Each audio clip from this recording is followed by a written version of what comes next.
Didn't have to cut me off. Think I like it never happened, and that we were nothing. I don't even need your love, but you treat me like a stranger, and I feel so low. No, you didn't have to stoop so low.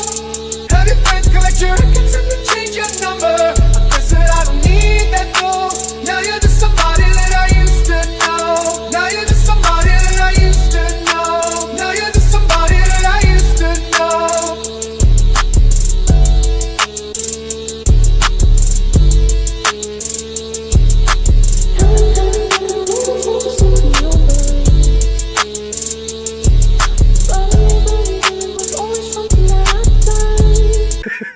You can just click it right there. There we go. We shut it up. Hey, what's going on, you guys? It is Dog Cost Crypto here with interview with Glenn Lawrence, man. What's going on, man? What's going on, dude? We were going to have on David Feeder, but some scheduling issues ended up happening, so he's going to be on Tuesday, but it's going to be a spicy one, man. But I've got my boy Glenn Lawrence, man, official new member of, I would say, the Rule Zero crew. Yes, I am. I actually hosted my first Rule Zero episode today. Really? That's so cool. Dude, we pissed off like Ruslan and everybody, I'm sure. Can you explain a little bit about Rule Zero a little bit? Because I think a lot of people have started off that show. Like, literally, it's been like the main breeding ground of channels. Yeah, like the greatest thing about Rule Zero is we're just giving you actionable information. We're not trying to tell you what to do, how to live your life. Like, this is just actionable information. This is just what is. Right. You know, like, do it to what you want. You know, we're not trying to sell you anything. You know, we're not selling you a course or anything. It's just like, hey, this is what's going on in the world. This is the actionable information you can take with it. Take it and use it. If you don't want to use it, and that's fine. Do your own thing. But we're not trying to start a cult. Right. Unless you're Rolo and you have your own cult, because everybody likes to be Rolo. Shout out to Rolo. Yeah, shout out to Rolo, man. Shout out to Rolo. No, I mean, Rolo's a good dude. No cold. He's like I give the information, but it's not prescriptions. Yeah, right? But people don't understand that stuff because people want prescriptions. That's so exactly what it badly. is. That's what people is. They want you to, like Rolo says, they want you to tell them how to feel about it. Right. It's like you can't just have the information anymore. They want you to tell them how to, like, it's just like you doing your thing here, right? Dollar Cost Crypto. You're telling people about crypto. You teach it. Right. You're not telling them how they should feel about crypto or about a certain coin. You're just telling them this is what it is. Right. Somebody in the chat says, Miguel's selling a course and creating a CMC cult. One of us. One of us. One of us. No. But, well, that's education, man. But basically, yeah, it's this whole thing. I mean, people follow. This is what I've said. Like, I've always tried to help onboard people, at least in the crypto space. Obviously, we tell people all the time. This is the same thing we did with like the Discourse Syndicate and everything like that. Is that we onboarded David Feeder actually. David Feeder, almost all the main hexagons in this crypto thing that we're doing, we onboarded them because we said like even like a lot of them were in the background. Not David Feeder and stuff, but like other people we onboarded were like, I don't know, there's other people like me. No, there isn't, bro. Like, you fit not like I'm not everyone's cookie. You know, same thing with you, same thing with other people. Everyone's going to find what attracts, like what they are looking for. You could have literally like two dudes with the same content just because one's Asian. Like all the Asians go that way and stuff like that. Yeah, not PC, but but it's true though. It's because it is. Yeah, it like, is. And me and like shout out to Kylo Tren in the back. Yeah, Kylo Tren. Kylo Tren. Don't even show it. Not even on Deco or nothing. He's running Tren. No, joking. I'm running on nothing, man. I'm natural as possible. There you go. We could change that for you. For the time being. We could change that for you. Let me just freeze my sperm real quick.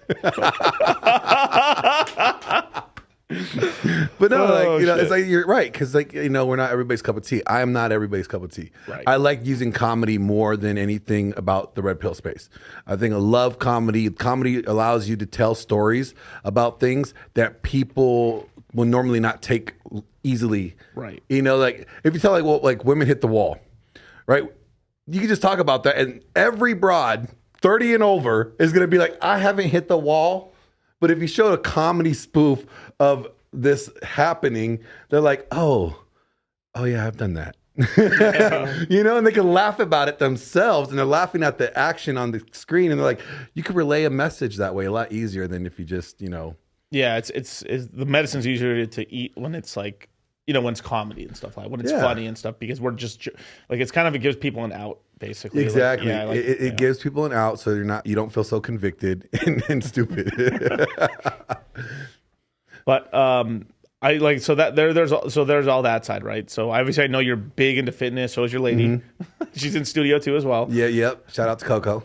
But you know, I mean, that's really an interesting sort of thing. Like, I mean, basically, like the red pill like, onboards a lot of people. So does and this is why these sectors are so, like, not just divisive, but also like expansive. Anytime that there's actually a big move, like when like every time there's one of the big people, right? Let's just say as an example, we had Andrew Tate blow up. It kind of like increased the market cap of the red pill. Yeah. Before that, you know, Rolo blew up the red pill market cap. Then we had what's his name?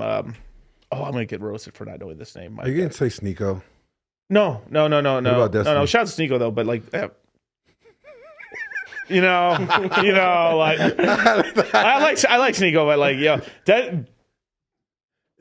You want me to tell you? I gotta say it. I'll say it here. Yeah. Sneeko has genuine desire for Tate. What? Any man that makes another man change religions for him has genuine desire.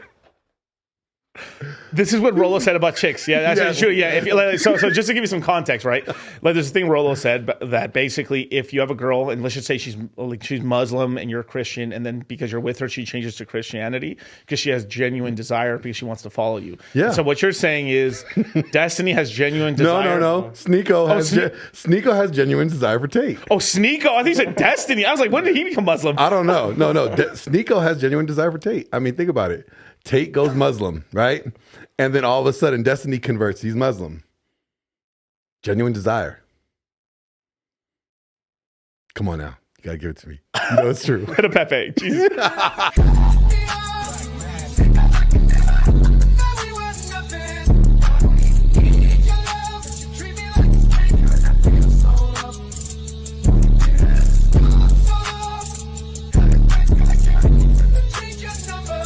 Like right now, I kind of feel like Sneeko right now interviewing Zerka, like right now, because like Zerka said some wild shit, and Sneeko's like, "Hey, you're burning a lot of bridges, bro." No, I got love for Sneeko. Like he's entertaining. You know, like don't get me wrong. Like he's been in this game for what?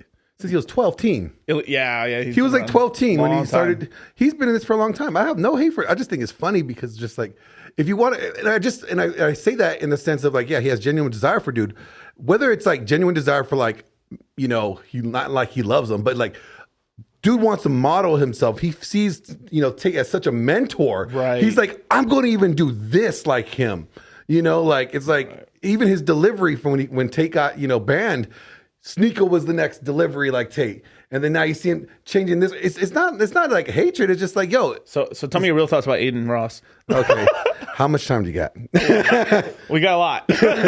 You know what? Never mind. I'm not gonna get an Aiden Ross. Let's just. Yeah. No, I know. Like I know deep down, it's just a play. He's like, bro, you're touching my sister, bro. Or like he's like things real suspect about stuff, but I know it's to get views, right? Yeah. We know it's to get like. There's some people you can tell it's it's an act. You know? Yeah, an act. it's a character, right? So that's where I come from. I come from the Hollywood space. I come from the entertainment industry. Me and my old lady, we both come from the entertainment industry, so we know character building. Tell them about your background in Hollywood. So I'm an actor. I'm in a few movies like Deltopia, Tenet. I'm in Token Choke Dispensary. I play the lead actor in that movie. We both did what is it called? Marriage Made in Heaven with Tom Arnold and Vivica A. Fox this past year. So like, you know, we've worked in front of the camera and also behind the camera. And that's what I'm out here doing, you know, working with here at Sticky Paws. Yep.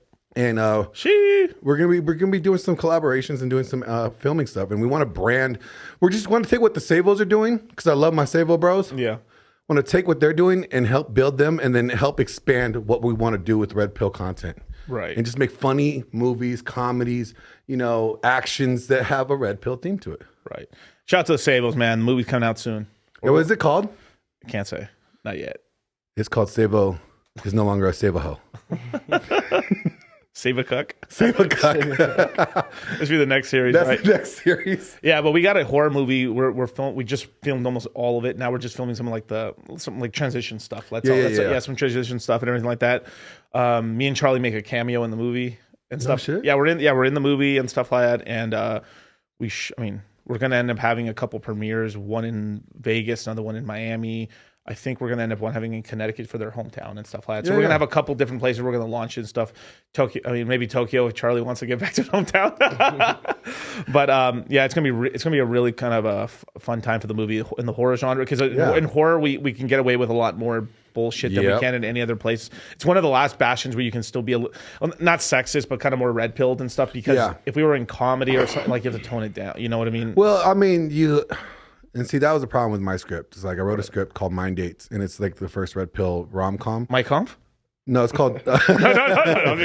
it's called Mind Dates. Mind Dates. Yeah. Like Mind Dates. Like, and it's about frame. And I literally got inspired by Rollo's 9 Iron Rules. Iron Rule number 1, frame is everything. So I made this whole movie off that rule. And when we were shopping it around, they kind of shut us down, and they were like, basically like, wait a minute, you don't have any LGBT, you have no strong woman lead, you are just making fun of a lot of people, and who's gonna see this movie? And I was like, a lot of guys, you know, like, and they're like, well, women go to movies.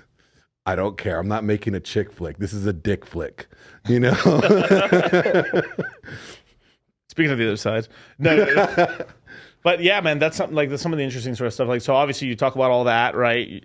You've been around in the space for quite a while and stuff. Like, this is the kind of important thing that, like, I've talked to, like, with Fresh and Fit about. I've talked to Sterling, Justin, Rollo, a lot. Like, there's a lot of guys kind of, and of course, like, I mean, it's the next, like, the millennials. Like I'm a millennial. I'm right in the middle. I'm born in 1991.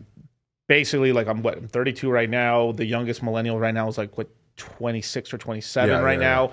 So like we're starting like the next at bat or the Zoomers right now, right? Like Kyle's a Zoomer right now. 02 baby, man. Wait a minute, just turned 21. 02. You're old, dude. I graduated in 02. I'm old enough to be your daddy. Yeah. Call me father. I'm okay. No, but like, I'm born in 84. Yeah. So I'm at like the beginning of the millennials, and you're right. We're getting this change, right? Yeah. In leadership, and whether we like to admit it or not, it's like we're that generation that needs to step up now, and not to step up like to save the women, but to step up to hold a standard. Right, and to create new and innovative ways to be men and to do what we do. Like you doing crypto, dude. You're gonna teach me so much about this. One of the greatest things about working out here with you is because, like, I remember the first time I met you, I went up to you like, "Hey, you want to see my NFT?" And I was like, "Is it worth anything?" Oh, right. No. I was like, no. But it was like I don't know anything about that. But like, there's something I could learn. Right. And that's a great thing about this space, right? The Red Pill space, or the way that these spaces overlap, is that you get to network and meet guys that you wouldn't normally meet with. And you get to learn and you get to embrace things and expand your tool belt. Right. Yeah. I got someone trolling in the chat, man, right now. Like, yo, dude, chill out, bro. Like, you know, if you end up like this, what ends like you help, like you want to get rich, help as many people as you can out. Yeah. That's what it is. And then the same thing with movies or anything like that. You do something that entertains people. People are going to pay to watch it, right? Anything like the service economy. Yeah. Right. Yep. You do stuff to help people out. You're going to make money, man. That's just what it is. Like there's this whole vein inside of not just like this is a crypto specific thing where like it's really weird. Like we're in the money game. We're in the money game and the money printing game and shit with coins and stuff. Cause like don't like, oh, I get paid with inflation rewards. You're money printing. You're fucking putting your coins there. Coins are being created, and you're going to sell it for profit, right? But they're really communistic, and it's very very weird, right? But I totally get like this is one industry where like I teach people and they can make money versus like there's a lot of other industries where it's a lot less, it's a lot murkier, right? Like let's just say you go to a psychologist or something like that, and he's like, you think you're getting helped out, but not really. No, they're not helping you out. You're helping them out. Like, because psychology, you're not going to help you. They're like, hey, I'm going to help you a little bit. I'm not going to give you the full cheat codes of how you get through your problems. I'm going to give you just enough to where you come back every week and you pay me $400 a month. Right. You know, hit the like button, you guys. What the fuck? But you know, it's like when it comes to like movies and stuff like that, what we do, like I'm a vet. So I was injured when I was in the military. I get paid at 100%. Yeah. So I don't do this for the money. Like I actually do this more because Rollo's work saved me from a divorce. So when I got divorced, I was zeroed out. Rollo's book saved me from self-deleting. And then I'm connected with Paul from Apex Mindset, who was my coach, you know, like to help me get through things. And then I met with you. I met with Thor. Me and Thor built the Dragon Ship. We're building this brand up better. And then now it's just like I'm now working on Rule Zero. I'm doing exactly what all the other guys did for me. They fed me information. They helped me level up.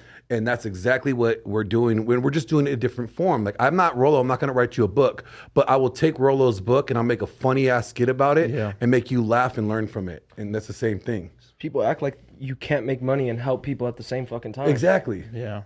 But like just to go back to like the whole thing, right? So, but there's also this epidemic, at least in the financial side. Like it's different everywhere else, but like, you know, you have these guys who allegedly made a lot of money off of like crypto and stuff like that, like from either running scams or basically doing a pump and dump group.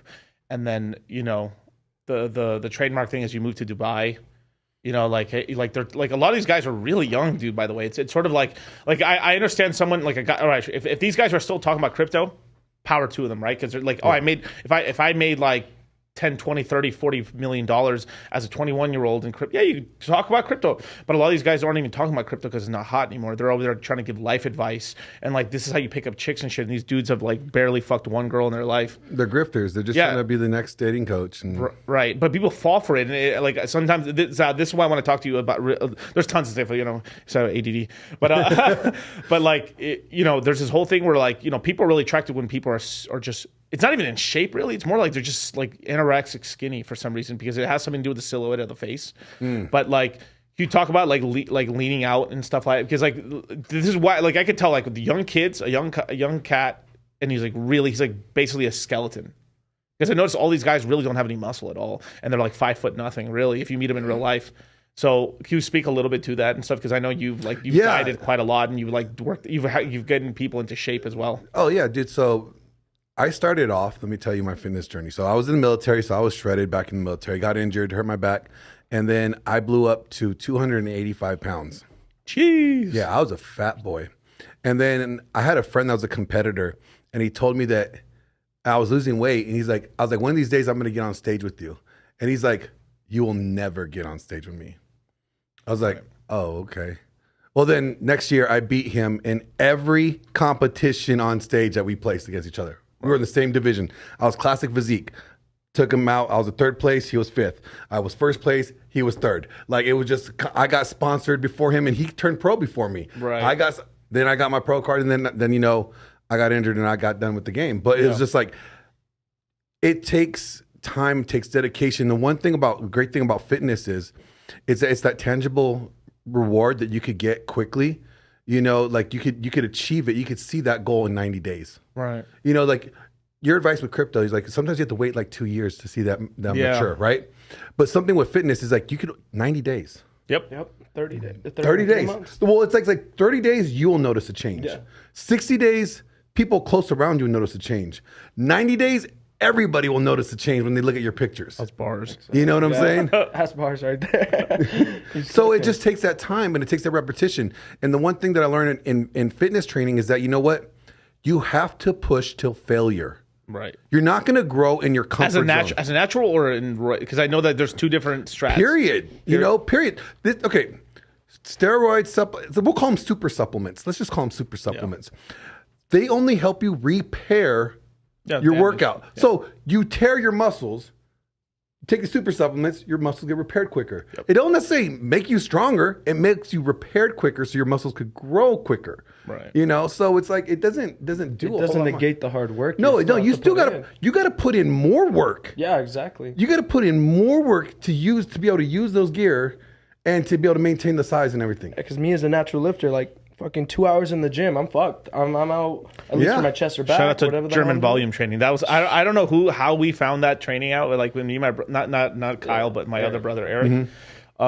We started working out at 18, and well, I guess high school, but that didn't really count. But like when we really started working out, like I was 19, he was like 17. We found like a workout routine of German volume training, and that's but we were super young at the time, so it worked. Anything you do when you first start off works. Yep. And then you gotta just constantly change it up. Like my girl now, she still competes. Yeah, you know, she competes in bikini. She's going for another show this year or next year. But it's like, you know, it's a lifestyle. Anybody thinks that you could diet, and here's the thing, I'm going to diet, I'm on a diet change. No, it's a lifestyle change. Right. Okay, it's like, you know, you have to adopt this lifestyle. Phil Foster, shout out to Phil Foster from philfosterfitness.com. If you want to get fat, or if you're fat and you want to get in shape, go to philfosterfitness.com. Shing. Hey, Phil, I want to get paid for that. But no, like he has his supplement brand, he has this coaching brand, and he'll tell you, like, he changes guys' lives just in the fitness. And then for me, like, I thought I was a dumb student. Actually, I was a dumb student in high school, right? But going through fitness and learning how to train myself, I got the confidence to say, you know what? Let me try to go to college at 30 years old and get a degree in theology. And I did, and I was an honor student. Nice. Where did I get that? I got that from the discipline and the confidence that I gained, that tangible goal, those little 30-day tangible goals that I got from competing and working out. It gave me the confidence to go back to school at 30. Right. You know, and then so it just builds on top of it. So fitness is like a huge key for everybody. I think it's a big doorway that allows you to give you the confidence you need to kind of like jump you to the next level and things. Right. It definitely is and stuff. I mean, you get treated. I mean, there's this whole thing, right? Like, I mean, you get brought up like, don't read a book by its cover. All that. What a fucking lie. Yeah. What a lie. I mean, sure, you're a fucking asshole. You're a fucking asshole if you've known this person for hella years. You're still treating them like shit for how they look, right? Okay, that's you should know the person by then, right? But it's you're not going to know anybody. So you are reading like how this person like super jacked, super fat, super lean, you know, looks like he has money, you know, and we all do it too. This is why the choosing signals work. This is why the peacock signals work and stuff. And people like, why do we think people want to wear like Rolexes or they want to wear like this or a car? I mean, obviously the cars are fun and they're fast, but like besides, come on now. But besides that, like people are like, you know, you kind of every day you wake up and you decide like, what am I going to show the world today? Like what costume am I going to put on? Right? Yeah. Like what character am I going to be? Yes. And you know, like I was talking to her the other day about this yesterday. It was about her YouTube channel. I was like, you know, you have to stop worrying about what people want you to be and work on being your best self. Leveling yourself up, don't do it for anybody else. I mean, what's one thing that the red pill teaches men is don't do it for women. Yeah. You're not getting rich for women. Right. You're not getting in shape for women. Women are the byproduct of that success. Yeah. You know, and it's like you're doing it for you. You're bettering yourself up. You're leveling yourself up to become the better version of you, for you, not for anybody else. I want to agree with that because that's true. That's the end goal. That is the end goal. But when you're young and stuff, like you start off like, I'm gonna get jacked to get girls. Like, well, yeah, of course. That's the thing, right? But then I feel like once you actually you feel really great. It's like once you achieve that goal, right? Once you get the girls, you're like, well, what now? Right. Well, then you're like, well, how many girls do I need to get to? I feel like the next level, right? Yeah, so then you have to find that motivation elsewhere, and that motivation goes back to where you came from originally. It was for yourself, right? You know, you're doing it to either improve you in the long run, but it still benefits you, right? So It's like moving the goalpost every single time. Yeah, you have to move it a little bit just to kind of keep yourself, in the game, right? Exactly. You have to keep your head in the game, and if once you start achieving goals, like lifting weights, like weightlifting goals, like it got boring after a while. Yeah. Like my heaviest bench was 465, for one rep, and I'm like, that's almost like the size of a bug. I don't want to do that again. Like my deadlift was like 700 pounds. Nice. Like I don't want to do that again. But like, what was my goal now for it? Well, you know what? I'm good. I'm looking at 40. 40 is around the corner for me now. Right. I turn 39 next month, and I'm like, all right, I want to be. I see like guys in their 50s and their 40s, and they look great. I said, I want to look like that, but better.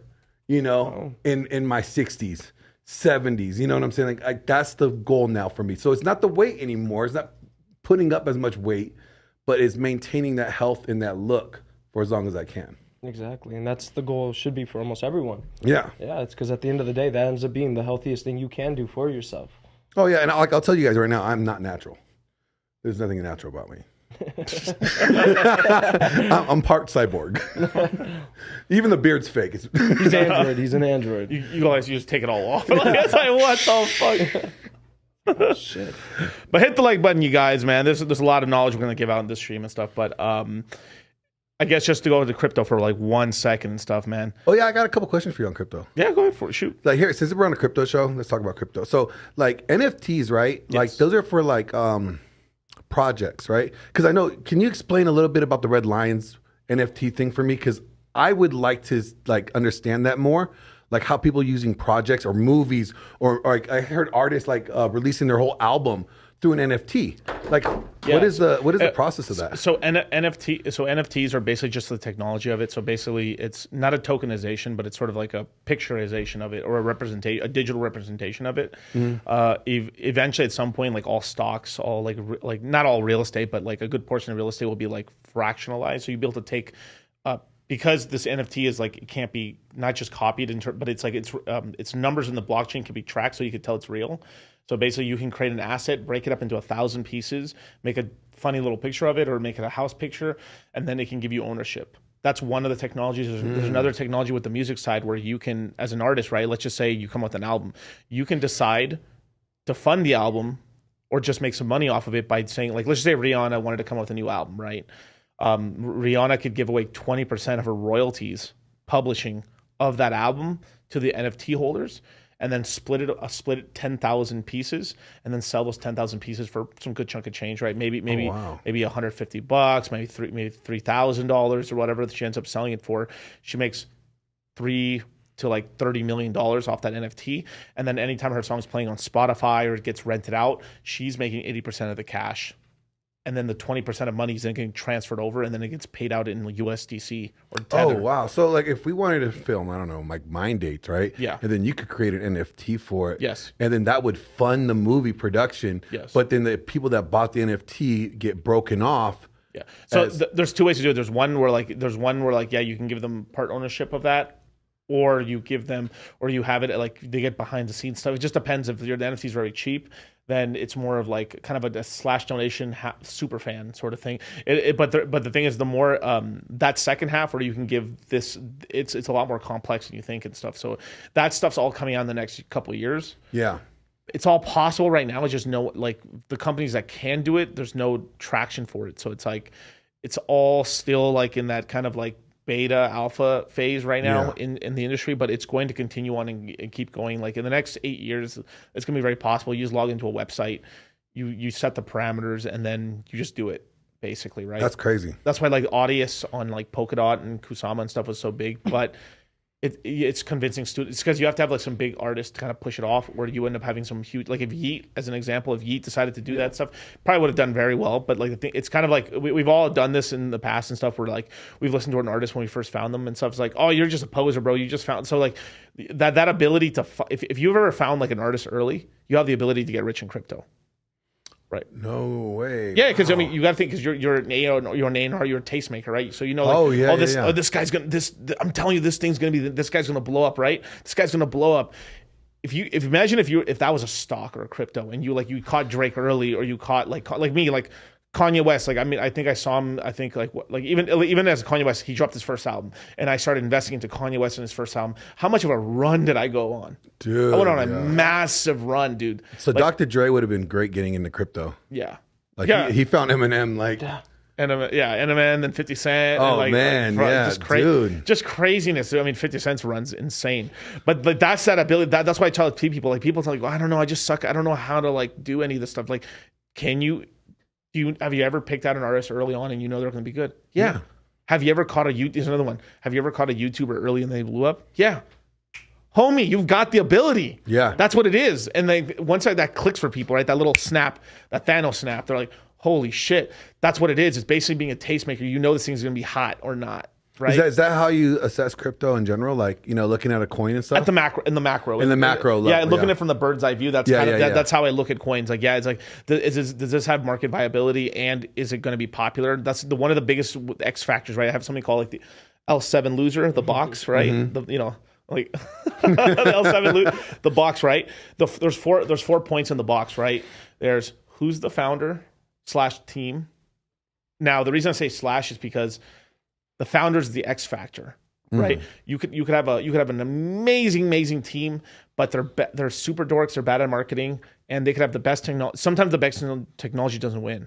It's the third best, but they have better marketing, or more, or it's more useful for like a normal person. Like sometimes people forget. They try to make everything so advanced and tight and stuff. Like this. It's sort of like I'm an artist I'm an artist's artist. Like it's like I'm like as an example, like let's say I was really good at jazz and all the jazz artists listen to me, but like nobody else does because I'm doing this complex fucking crazy shit. Yeah. They're like, oh, that's fucking crazy, man. I'm geeking out as a popular artist, but then that artist doesn't get popular because he's not remembering who you. If you make music for yourself or your buddies, that's fine. But if you're trying to get famous or you're trying to like blow up and have people listen to you, you've got to make music that people like. Yeah. And then I notice a lot of projects think that all people are stupid. We are.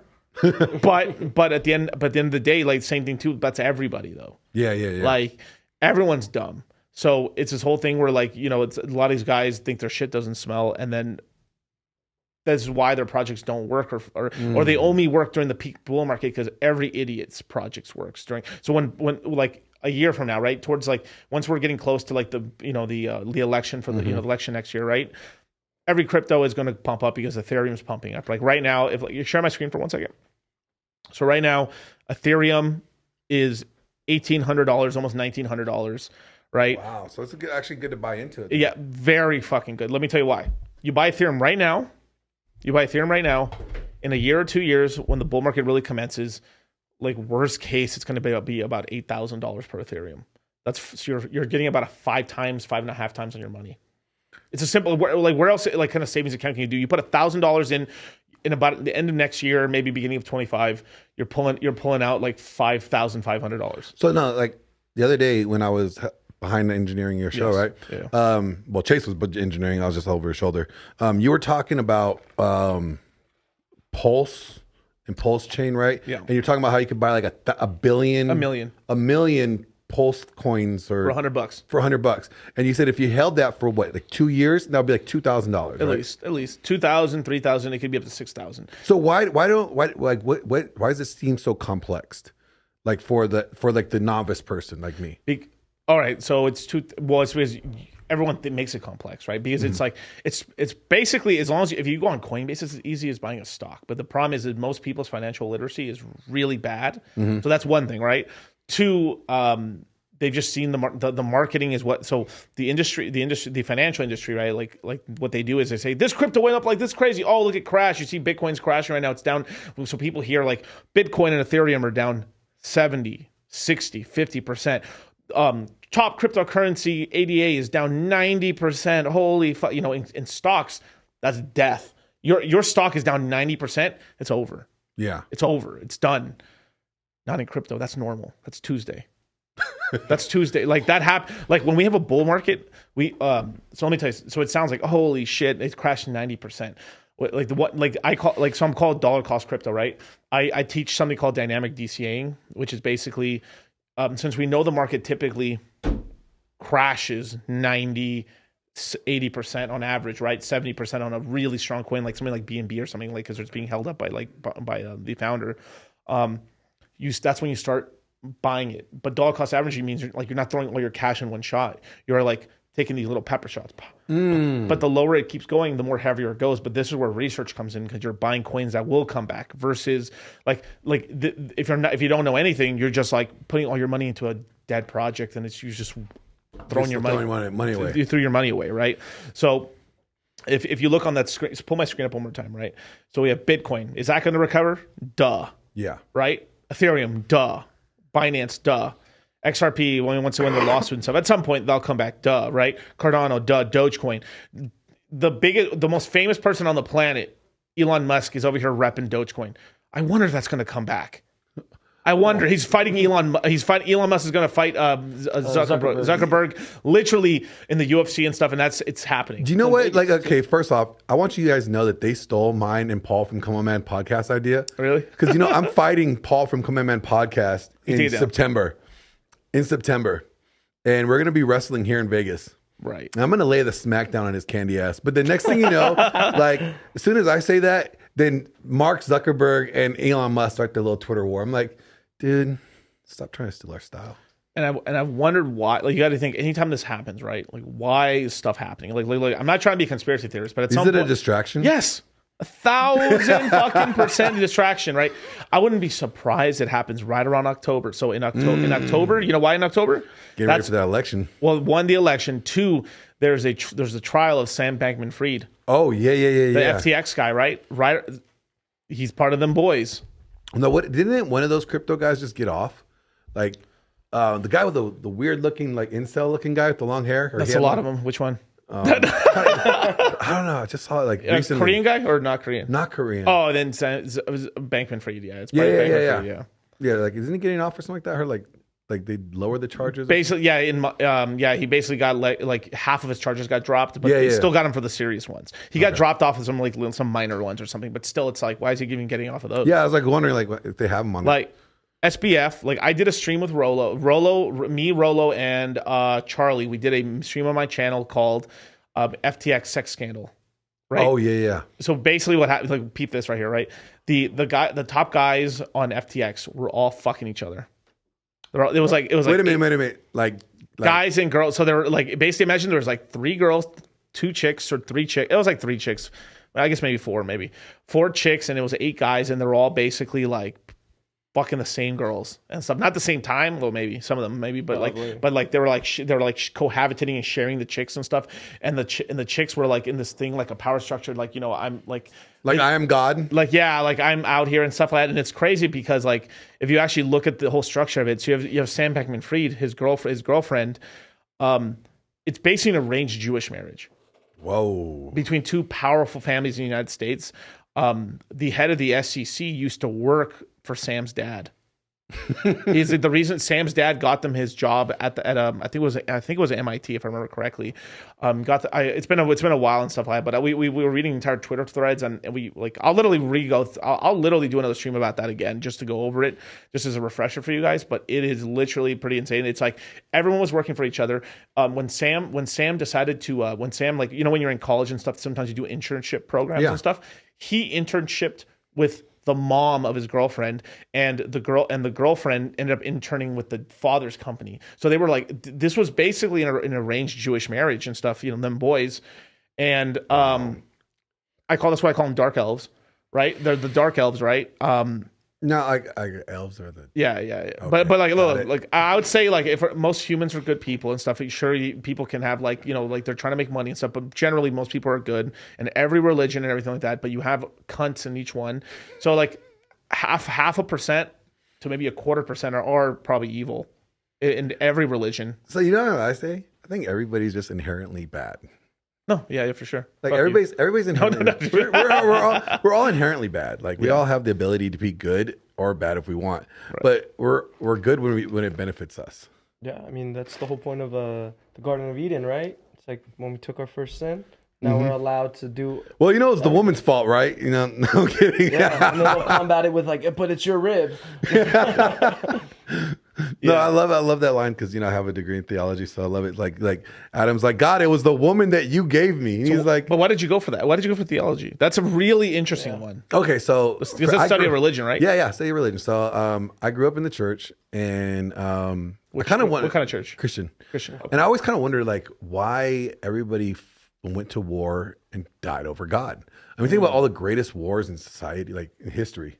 That had something to do with religion. Right. The holy wars. We're going to go save Israel and Jerusalem, the Holy Lands, from the Muslims. No, we're just going to actually really just pillage them in the name of God. Like it's like I wanted to... Well, I mean, that's true. That's true. That's exactly what really went down over there. I mean, I'm sure they saved some relics and stuff, but really, like it just everybody uses God, and I wanted to know why people kill for if God's God, does he need you to represent him? No. He's God. Yeah. He don't need you. He don't need me to say anything. I don't need to defend God. God is God. He just flooded the world. There we go. Supposed to be all powerful. Yeah. So why does he all-knowing. need us to defend him? He doesn't need us to defend him. Yeah, exactly. I want to know why people wanted to kill for God. I mean, wasn't a lot of the things same with like Martin Luther King with all that was you're buying yourself away from your sin, and for that it was fighting for the cause away from your sin. Exactly, and it's just kind of like why. So and that's kind of when I wanted to study, and I also wanted to study like a dead language, and like I said, I thought I was stupid growing up. So I was told I was stupid from teachers and like parents and stuff. So I was like, okay, this is a study. This is something I can never really make a whole lot of money from, and I wanted to prove to myself that I was intelligent. So if I could learn the dead language, if I could learn how to read Greek and Hebrew, like that would prove myself that I'm not stupid. Right. And that's kind of why I did it. And then I was a youth pastor, and youth pastor, really? Yeah, bro. Like. I did like Christian rap concerts too. Wow. Okay, what? Yeah. Really? Yeah, like I flew out to shout out to New Vine Clothing, whatever. Great View, one of those two. Clothing companies, Christian clothing company flew me out to Dallas. Do you remember in 2016 when they had those shootings in Dallas? Yeah, right? Yeah. So they flew me out there. I hosted a concert with a prominent Christian rapper artists like Thizzle. And like from the 116 clique and everything like that. Okay. So like I've been deep into the ministry. I was like in ministry for about 8 years. Okay, so let me talk to you about this. Right, this is something that's been bugging me for a long time. Right. You want to know Jesus? What? Want to get to know Jesus? Is that what we're doing? No. Conversion. Well, I'm already converted. I'm Catholic, man. We're both full on Catholic, man. Hispanic. But anyway, one thing that I've wanted to ask you for a long time, and I've talked like this is kind of the Ruslan sort of shit, right? Oh, here we go. Right here, it's kind of the Ruslan sort of, and I met Ruslan, I met his guy and stuff. They're actually good, like they're good people, like they're good peeps at the end of the day. But they're playing a game, of course, right, for clout. But now I want to talk to the dirty side of all this youth pastor bullshit, right? Yeah. So there's the sexy youth pastor. Yeah, right? yeah. There's these dudes that are like pretending to be like go with Christ, but they're over there fucking the chicks. Yeah. Mm-hmm. You talk about that because it's like it's like the like I'm the like I can't even do it. I'm the cool youth pastor. I'm the cool youth pastor, but they're using it as a way to get game to fuck chicks. Yeah. Let's talk about it. Okay, it's just like okay. So if you guys would have watched Rule Zero this morning, all right, there is this episode or there's this video I posted out there, and it's this pastor named Matt Chandler, right? This pastor Matt Chandler. That right there should have let you know. Chandler, all right, and he has this video and he's talking about like he's at this youth conference. He brought this single mom with him to this youth conference, like, okay. And like and the pastor gets up there and he starts preaching about promiscuity. And he's like, he gives this rose and he's like, tell everybody to smell this rose. And the rose represents a woman, right? Okay. And he's like passing this rose around and everything around. And he's like, all right, bring me my rose back. And like, by the time he gets the rose is all bent and broken. And he's like, who would want this? Ooh. And this guy said he was so mad. And he's like, Jesus wants the rose. And I was like, bro, he just missed the whole sermon. The whole sermon was about keeping your legs closed. You know what I'm saying? Like, you're mad at the guy. But no, like pastors, youth pastors, and so they run this like game. Yeah. To like, because you got to figure who is going to church. Guys are not in church. Yeah, it's women. We rather be hunting or play fishing or go do some stupid guy trips. Work on our cars with our buddies. We rather drink beers and watch football than hear about a weak Jesus who's not really ever weak, who's never weak. Right. We don't want this like crying like R&B music in church. It sounds like you're singing like love songs to Jesus. It's kind of perverted. Right? It's faith plus one. Not faith plus one. Yeah, but there's another one too where he's like, it sounds like you're really in love with Jesus. Yeah, it's like Jesus is my daddy. Like, wait a minute, what kind of daddy are you talking about? Yeah. You know, and that's where the teaching is geared towards. Right. You know, and like, okay, like I told Ruslan, I debated him for like 10 minutes before he brought his other friends on. Mm-hmm. But like I agree with like 70% of what he says, except when it comes to intersexual dynamics. When it comes to men and women. So why is that? Because he's placating to his fucking feet. Yeah, you know, he's representing a brand. Yeah. Hey, look, the modern day church brand is this. We cannot touch women. We cannot correct women. God forbid we correct women, but we will correct men. We were going to make men better men for women. That's their brand. So why? Of course, they're not going to touch women. Of course, they're not going to correct women. And of course, why these like youth pastors are so appealing because they're talking to. I understand you, girl. I understand that. Kyle's a jerk. You know, he's just such a jerk. You know, here, let's pray. I'll pray with you. And it's like while they're praying with you, they're praying on you. Yep. Bars. It's like giving them a chance to get close. Yeah. That's what it really is. Dude, but have you noticed, like, we've talked about this, it's human. It's a human thing. It is a human It's a thing. human thing because every single group from crypto to stocks to real estate, it's not financial. It's even spiritual. Mm-hmm. Every segment you can imagine, people are taking advantage of people. It's human nature. It's our fallen nature. Yeah. You know, like if you get into the Bible says like, hey, you know what? When you're a new image in Christ, you have to die to yourself. You have to kill your old self. Yeah. Right. So that natural instinct to like want to take advantage of somebody, you have to be like, no, this is not Christ-like, right? I shouldn't do this. I should help my brother. Love thy neighbor, right? Mm-hmm. I love it when it gets to the Bible stuff because, you know, 10 commandments, God knew that Glenn was never going to be able to obey 10 commandments. He said, 10 is way too many for Glenn to remember. But I'm going to give, Jesus comes back, he goes, I'm going to give y'all 2. Okay, and if you do these 2, you actually obey all 10.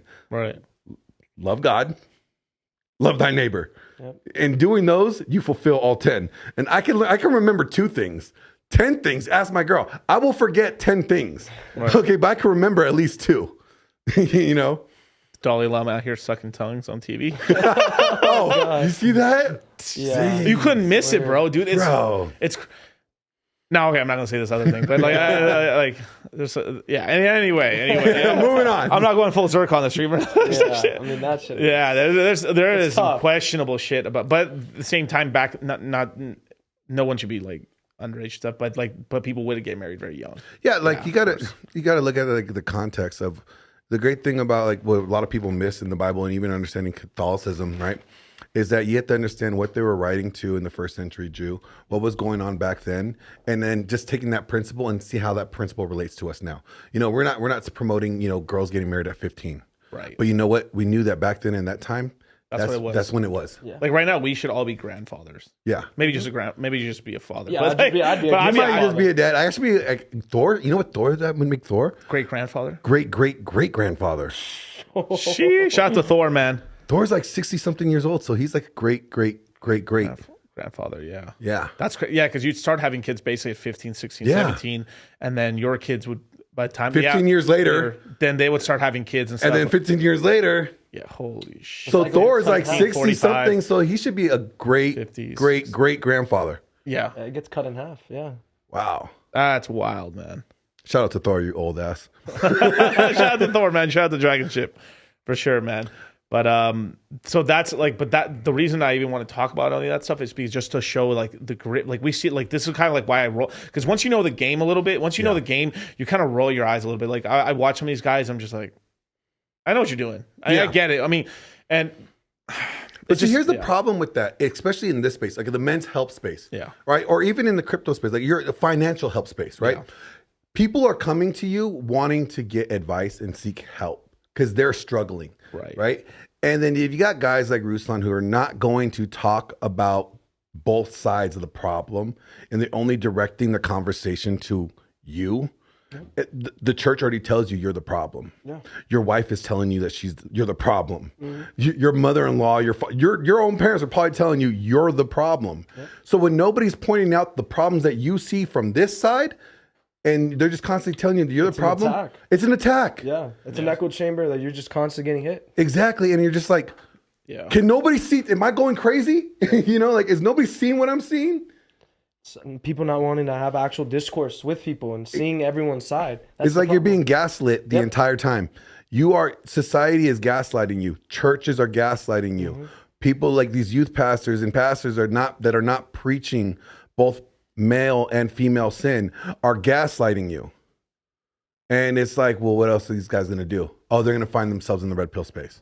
They're going to find themselves listening to Miguel about money instead of listening to the guy from Charles Schwab, right? Right. Because it's lies, bro. Exactly. Like, all this stock, the guys that are making money in stocks are basically at the point where like they're so damn proficient at it. Like the level of skill is insane on it, right? And for the most part, I mean, if you play long, right, it's all about choosing the right thing. If you decided just to put all your money in Apple, Disney, and a couple other stocks in over a 10-year time frame, you're going to make some money. But it's not as serious money as you can make in the crypto space, right? But then on average, right, if you take the top 7, you take the FANG stocks out, the top stocks on the S&P 500, the S&P is actually down 1% for the year.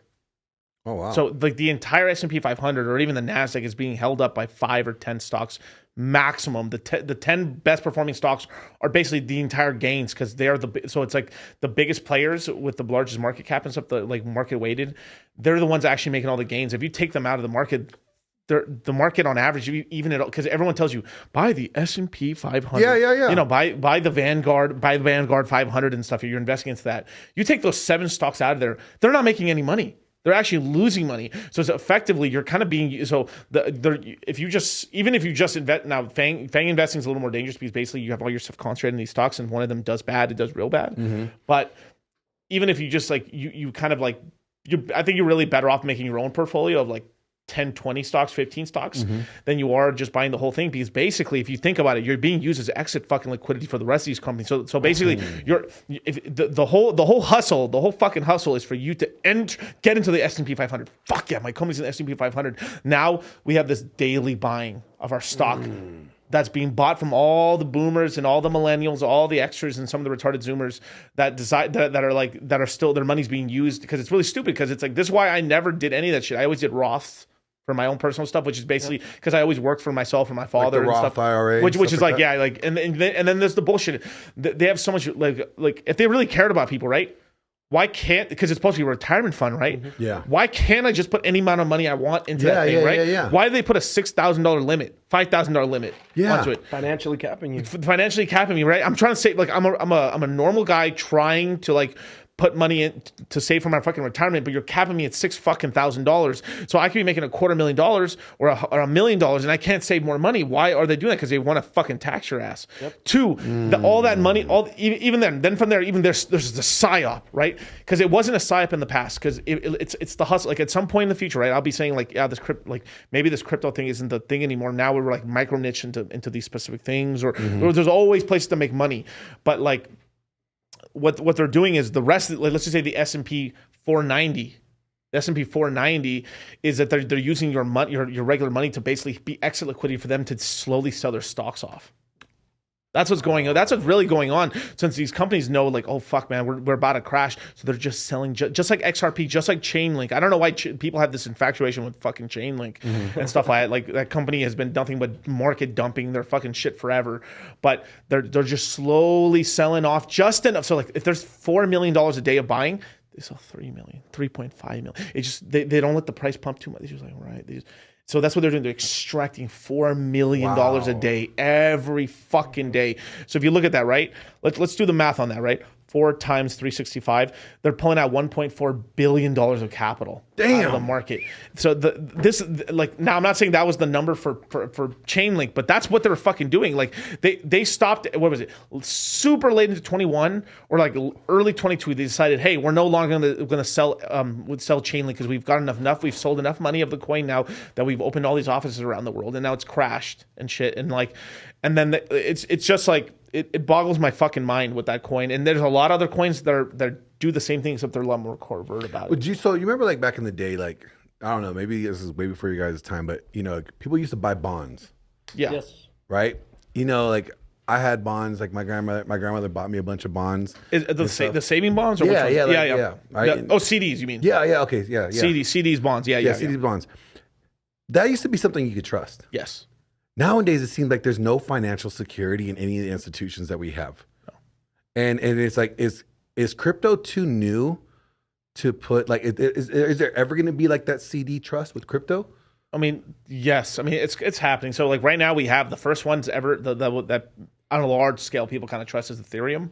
Yeah. Like but we're starting, basically you stake your Ethereum, you're going to make somewhere between 3.5 to about 6% yield. Mm-hmm. Pretty stable, but the price moves. So what people want is like a stable coin version of that. And this is where, shout out Luna, this is what happened is that they were promising 20. So you used to be able to use, you convert your dollars to something called UST, which is like, United States dollar, tether basically, right? Yeah. Or United States dollar Terra, I should say, I'm sorry. And you used to stake it, you used to get 20% APR. So you make 20% a year on it. Wow. But then if everyone's like, holy shit, this is incredible. So $800 million later, a couple billion dollars later, there was like a ton, I think they're at the peak, maybe it was like $7.5 billion in there. So basically the money was going to run out. And that's what happened is that eventually people figured out like, holy fuck, they're going to run out of money soon. They started exiting out and stuff. And then the thing started collapsing. And then it had this, basically this death spiral. It's I don't want to like overcomplicate it, but basically what it does is when the price is below $1, the coin, it will print another coin. And then you sell it and then use that to repeg it back. Oh. But because everyone kept selling so much of it, it couldn't print fast enough until eventually the thing they were printing went to zero. And then the dollar just kept going down. So basically, they just death spiraled to zero. Oh, and like everyone lost their money and stuff. Not our guys, but not over at Cultivate Crypto and Dollar Cost Crypto. That's right, man. Because we were. I mean, I got into that. I knew it was like. I mean, I had said this for a long time. Like this thing looks like it's like not a death spiral, but I was like, this is a Ponzi. And but like that's kind of like brings my question because like with the CDs, that people used to buy that knowing that like it was safe. Right. When the dollar was strong and it was safe, the dollar was weak now. We're more into debt than we are with money. So then where can people find places to put their finances that they can let it sit there and watch it mature in crypto? Is there an avenue there for that? There is, but here's the problem is that they're printing so much money. It's not just the United States. They always try to lay blame on the U.S. government. It is every government on the world. They're all printing money. They're all raising it. They all follow the Fed, right? It could be a Rothschild things controlling all the central banks. But, Yep. But anyway, there's all this money printing, right? So when they're devaluing your dollars, you have to go into assets. But the problem is that makes you a speculator, and there's danger in that. So now instead of us being safe, like we used to just be able to. So the reason you were able to used to work, like they wouldn't print so much money. The interest rate would be at 7% on average. I think the average interest rate was like 5%. 6, that's the Fed rate. So kind of we're very close to where we historically were at 5 or 7%. You would go to the bank, and you would go and you would be able to put your money away into the bank, and you would get paid 5 to usually whatever the Fed rate is. Like right now we're at 5.25. The bank would pay you 6. Yeah. So you leave your money there because when you deposit your money in the bank, it's basically an IOU, right? They owe you the money, right? But you know how it's like, oh, they're lending our money out. No, they're not. They don't lend your money out. They see how much money you have, right? It's kind of they're playing this weird coupon credit system where like. All right, basically it's called demand system. So for every dollar that I have in my bank, that means people trust me. Then the Federal Reserve will then give me this equal amount of dollars. Okay. And then I lend that out 9 times.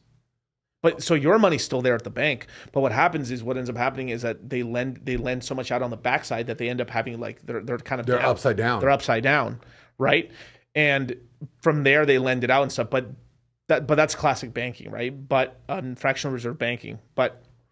The reason it used to work and stuff was because the dollar wasn't printing so much money, right? The interest rates used to be high. So what happened is, in 2008 we crashed down. They took the interest rates to basically 0. Yeah, 0.25.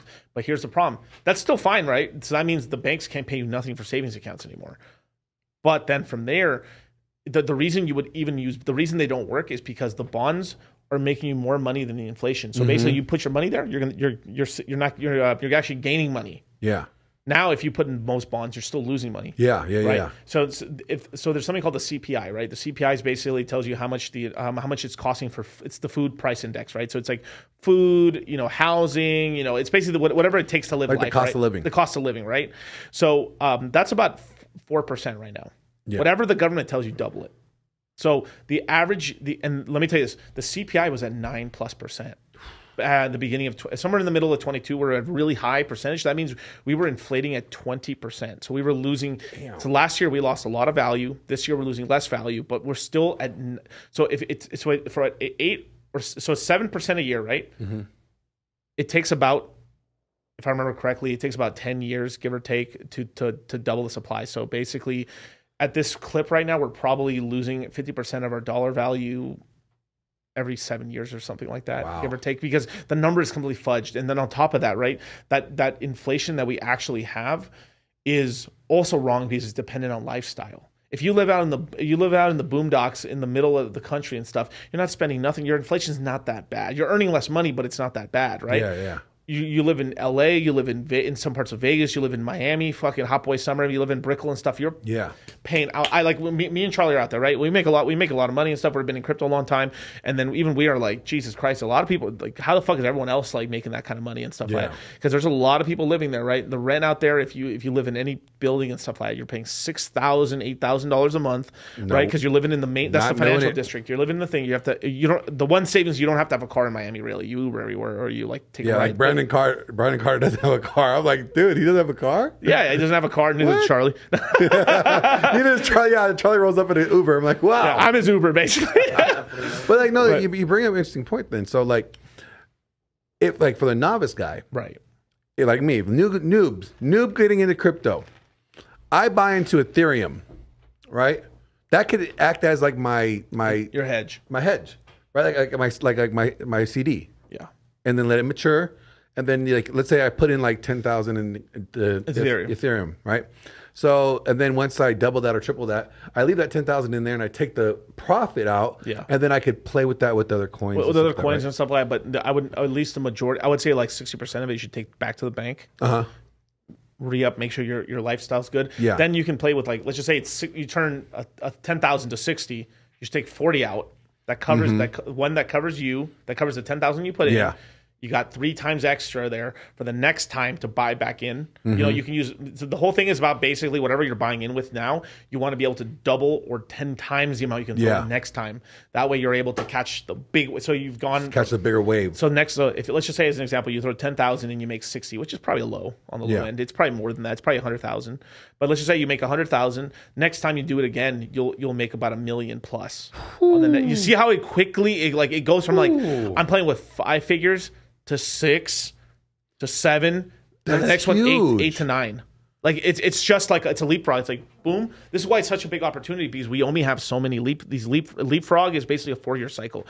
We only have so many before the rest. Everyone wakes up and like, holy fuck, and they all run in, and then when everyone runs in, that'll pump the prices up, and then it's now we have to be more like niched, like a sniper. Like right now you can just throw darts. Like literally, you literally could. Like if you took your, and now I'm not recommending this, but you could take 10. If you take 10 darts, 10% of your money, right, $1,000 each, and you go out like this, as long as Bitcoin, Ethereum, and a couple other ones, you're gonna do very well.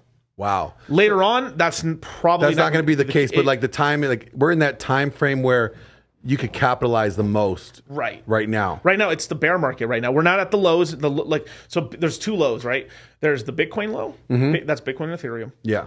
And then there's the altcoin low. We're pretty much have hit it already. Outside of, if we get punched one more time, then we'll finally bottom. Yeah. But we're kind of at the bottom now. Okay. We're at the bottom now. It's happened already. So this is why I've said, me and Charlie were saying that 2023 is a year, like you're just buying. You're just buying right now. Like it's crazy if you're not buying right now. I mean, shout out to Myron. Myron just bought some more Ethereum as well and stuff like that. Yeah, like we freshened them, we got them in and stuff like Rolo's in, Sterling's in, Waller's in. Like everyone's buying right now. These are really smart people, man. These are really smart people, really wealthy people. They're all buying right now. I mean, Waller alone is like worth crazy amounts of money just in real estate alone. I mean, like let me tell you, like the smartest people are buying. Robert Kiyosaki's buying. He owns Bitcoin. Yep. Yeah, you didn't know that? Wait, Robert Kiyosaki owns Bitcoin? He owns Bitcoin, yeah. So the guy that we're going to be with. Thanks for telling me that now.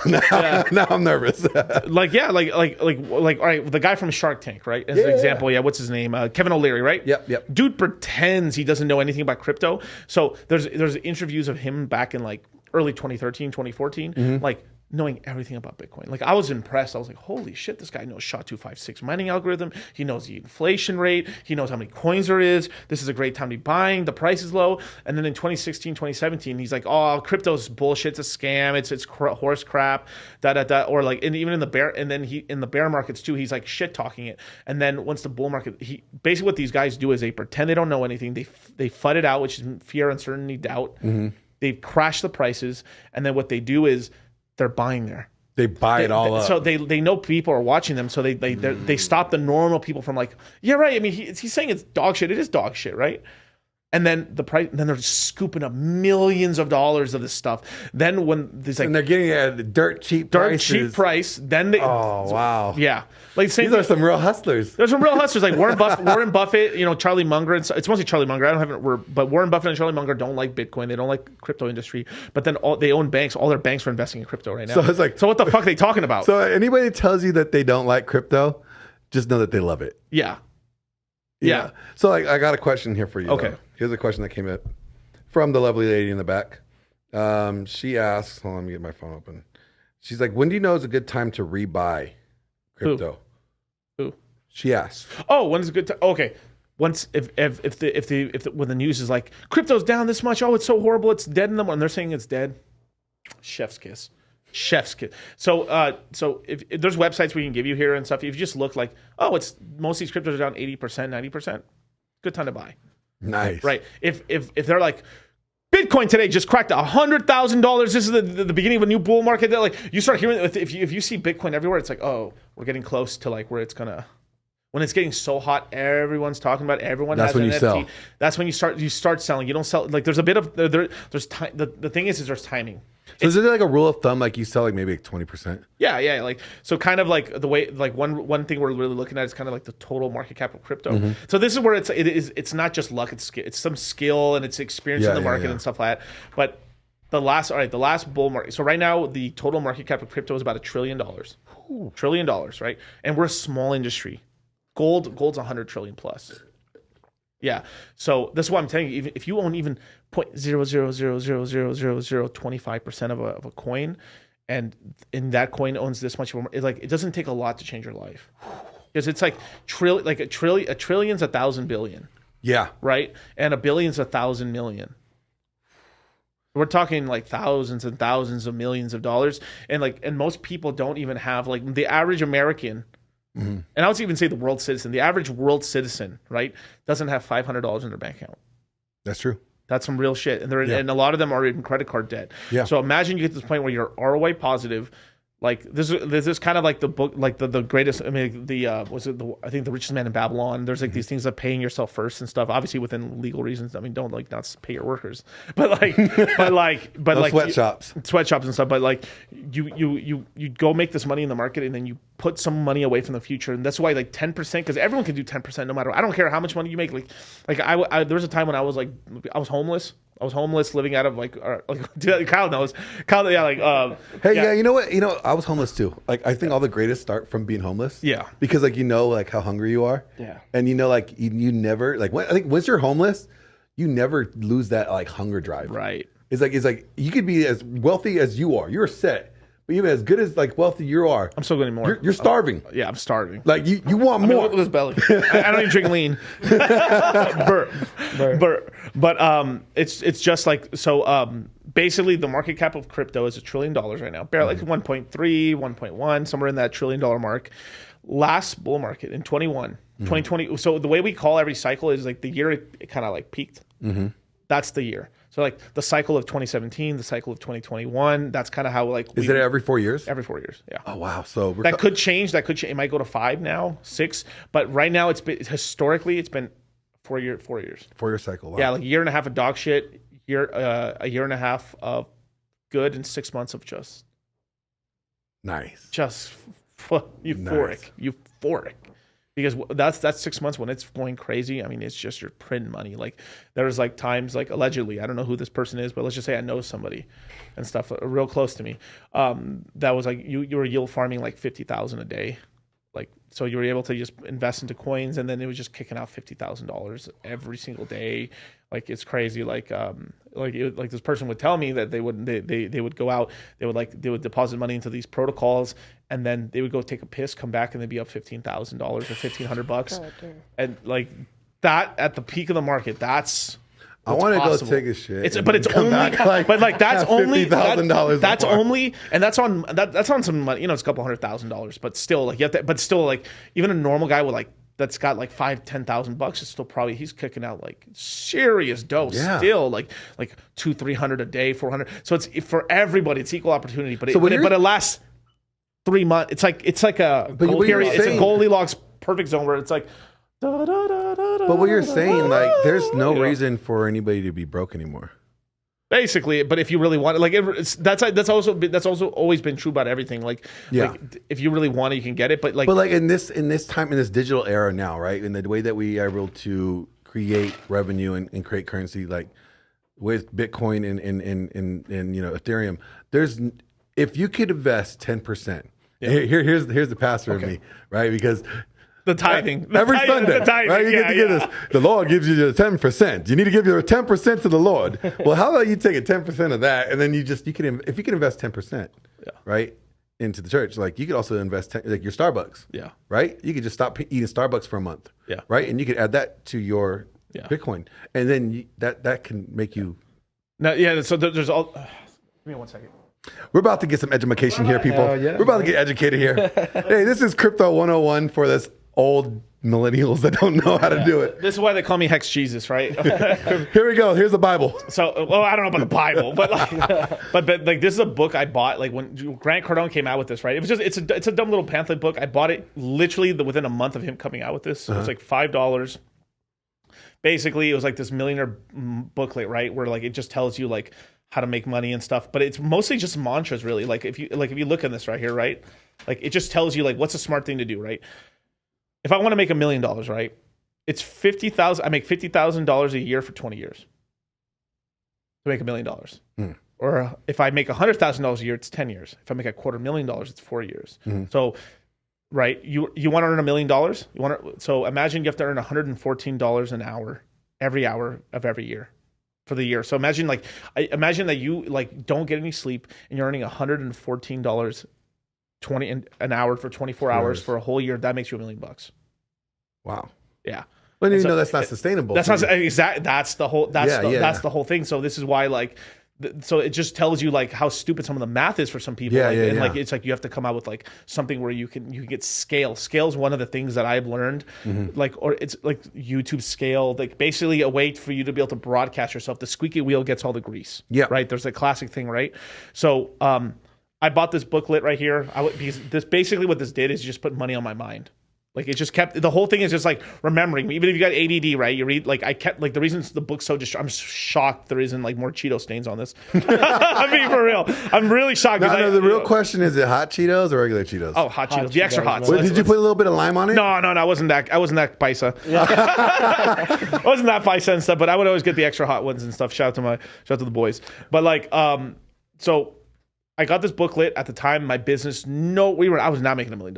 Like I was at most making 50,000 a year on owning my own business in a beat up 1989 work truck and stuff. Little Toyota. I still miss that truck, but little blue what's called lumber racks and stuff. Nice, like tiny little pickup truck, and every day, like and at the time I didn't have any workers. I just barely got my own houses. I was just working by myself and the stuff. So sometimes I'd be in the middle of a field doing a weed whacking job, and like it's lunchtime. I'd eat my lunch, and then I'd just be like in this little work truck in the middle of nowhere, no cell phone reception, just reading this book over and over and over and over. And this is the whole thing I talk about This is the thing I talk about self-hypnosis. You have to hypnotize yourself, right? If you want to, like the time I was the most jacked I ever was in like bodybuilding or what, and I wasn't bodybuilding. I was kind of more powerlifting more than anything. When I was listening to 24/7 Chris Jones, shout out to Physiques of Greatness, the Hodge twins, man, Matt Olgis. I was listening to all these dudes. Like my mind was nothing but fucking bodybuilding. Yeah. And lifting weights. You consumed it. And magically, what I do every day, I started working out. The day I fucking started focusing on my fucking money and started like, I threw myself. So I was like, okay, I want to get an education. Who's talking about money? Grant Cardone at the time was only talking about car sales at the time. So I started listening to everything he did about car sales. Then that's even to this day, I still can keep up on some real estate stuff. Like I talked to Waller, I talked to all these guys and stuff. I can keep up with all this stuff, right? You know, because I would see how he would break deals down of like a cash flow and stuff. Sometimes like, sure, she juices the numbers a bit, of course, but still the math is still, Ben Mall is another great person to listen to currently and stuff. But I would listen to all these people and I would just money was on my mind. And then because he was I started listening to guys who were really into sales. So I just started sales. And this is how I found Gary Vee really early on. I caught Gary Vee before it even blew up. See, I caught Gary Vee back when Andy Fizzarelli from First Form put him on. Right. And then that's when I started listening to Gary Vee. Because I listened to him right when he was still talking a lot about, like, I'm not saying the early days when he was selling the wine. 2013, 2012. Yeah. That's when I listened to him. I probably caught him 14, 15 and stuff like that. Because he was still talking about more sales and stuff. He was talking about sales and stuff. And then that's before he was even showing people how to like do the, go to like yard sales and stuff. But he was talking about like sales and all this other crap. Right. So, I kept listening. And then basically I just started getting the balls to knock on doors and stuff. Cause I was scared. Like, were you just like timid? I was naturally timid. And so this is why I started gambling. You know who changed my mind with money? Like this was about a year ago. You know Laurent? Yeah. All right. So he... No, not personally, but like... Yeah, you know. So like I did... I listened to one of his... he was on the Dragon Ship. And you know, the monthly membership, we did this like monthly like powwow. And Laurent was talking about money. Right. And he changed the way I thought about money. He said, we're always thinking about we work for money instead of making money work for you. Right. All right. And then I was like, okay, that kind of planted a seed. Recently, I think, Laurent, if you're watching, correct me. I think it was like 2 or 3 months ago. He did this breakdown with me of my family history, like how I grew up, my family status, like was I a divorced family, and how did like family members that you grew up with, how did they see money? How did you, like, was your mom always, you know, my mom was always spending money on her hair and nails and stuff like that, spending money frivolously. How was your dad doing it? Like, you know, like just things like that. And then he gives you this diagram of like, this is how you were thinking about money. This is how you grew up thinking about money. And he's like, and then he's like, what's your goals now? What do you want to be when you grow up? You know, kind of thing. Okay. How do you want to see money work for you?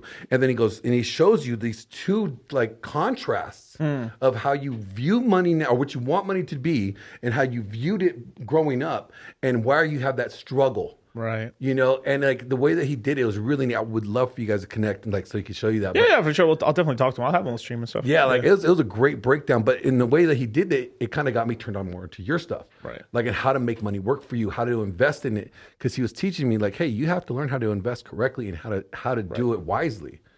So there's these two lanes. What happens when you're really broke? Because I mean, I was homeless and stuff. I lived out of a car for like 4 months and stuff. 2006 red Charger with the loudest exhaust ever for a V6. Did you have the crew cab though? Did you have the crew cab? No, it was a car. It was, you didn't have the. Oh yeah. No, I was living out of a Dodge Charger, a red one. Did you just have Chargers forever? Yeah, I mean basically, yeah. It's kind of like I'm loyal, but got the Hellcat now. There you go.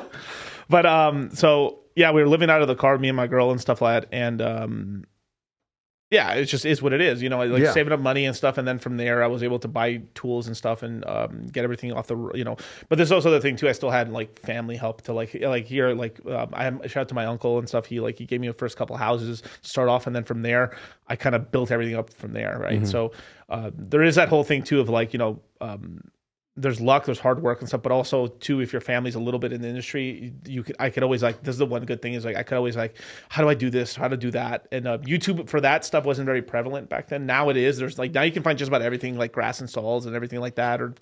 But back then the information was pretty limited. Like, so. Do you find like mentorship, like, cause that's what you do now. You do a lot more mentoring. I mentor people and stuff like that. But so do you find like that is something, because we get it in the men's space, right? Right. You know, guys need to learn how to be masculine and how to be men, right? Right. Like, do you find like mentorship now is more needed than ever before.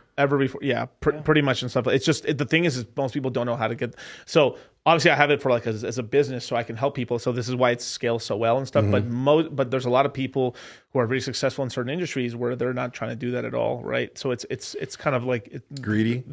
It's hard. And well, yeah, part of it's greed. Another part of it's like time. Like if you're really busy, you're really busy and stuff like that. I mean, if I really wanted to and stuff, like me and Charlie could just stop and then we could just run our own capital through like a family fund and stuff, and that's it. Like, we find it really useful just to help people out and stuff because it's just you make the better. Because one thing me and Charlie did when we started this business is we wanted to be like the red pill of finance. Yeah, and we wanted to let's onboard the guys who are most like us. And who's that? The red pill community. Yeah. So let's make if we want to change, because one thing we saw, like we're everyone's changing, right? But at the same time, like look at all the bullshit the United States government's doing, or every government around the world is. Why isn't everyone standing up and doing a revolution? If 10% of the population of the males of the United States got up together and said, "Fuck this shit, this ends today," and they all went to fucking Capitol Hill and everything, this shit would change. Oh yeah. But they're not. No. And we're not. So fuck, what's the next way to do it? Through money. Through money, yep. Through money. So it's like if the fastest way to change your life is money. It is. I like sure. I know the fit, and that includes money, game frame, all that other bullshit. But let's be for real. The powerful one at the end of the day, once you have the body, you've got the looks, you got all this crap. Money's the game. Yep. That's the end game. Yeah, that's what you're going for. Guys flip flop between two fucking modes, right? It's between chicks at Starbucks and money. Yeah. It's true. And like, she's laughing, but it's fucking true. Now, when we're in girl mode, you're still passively making the money, but your business could it's either going to stay stable, it's not growing, it's staying stable, or it's dropping, dropping, right? Yeah. And then but pussy game, woo, that's flying right there, or nothing, oof, or nothing, oof, right? But then from there you guys flip back, like once they kind of like feel that like they engorge themselves on what they want, they get a girlfriend and they stay steady. They flip it back, and I don't care if the guy's married or whatever the fuck he's doing. Like, it's even married guys pretend like they're like, oh, I want to get back in shape and stuff. But in the back of their mind, they're like, oh, I also want to look fuckable. Yeah. Right. So it's still you can use sexual energy to but still stay like as a loyal man. That's fine. But we use sexual energy to push us and propel us. Right. Other people use family and everything like that's what I use. I use a lot of that stuff because I was like, I'm trying to get out of this shit. Right. Yeah. But then when people are gorged out this side, like they've hit a level like, oh, my body looks good, I can maintain this.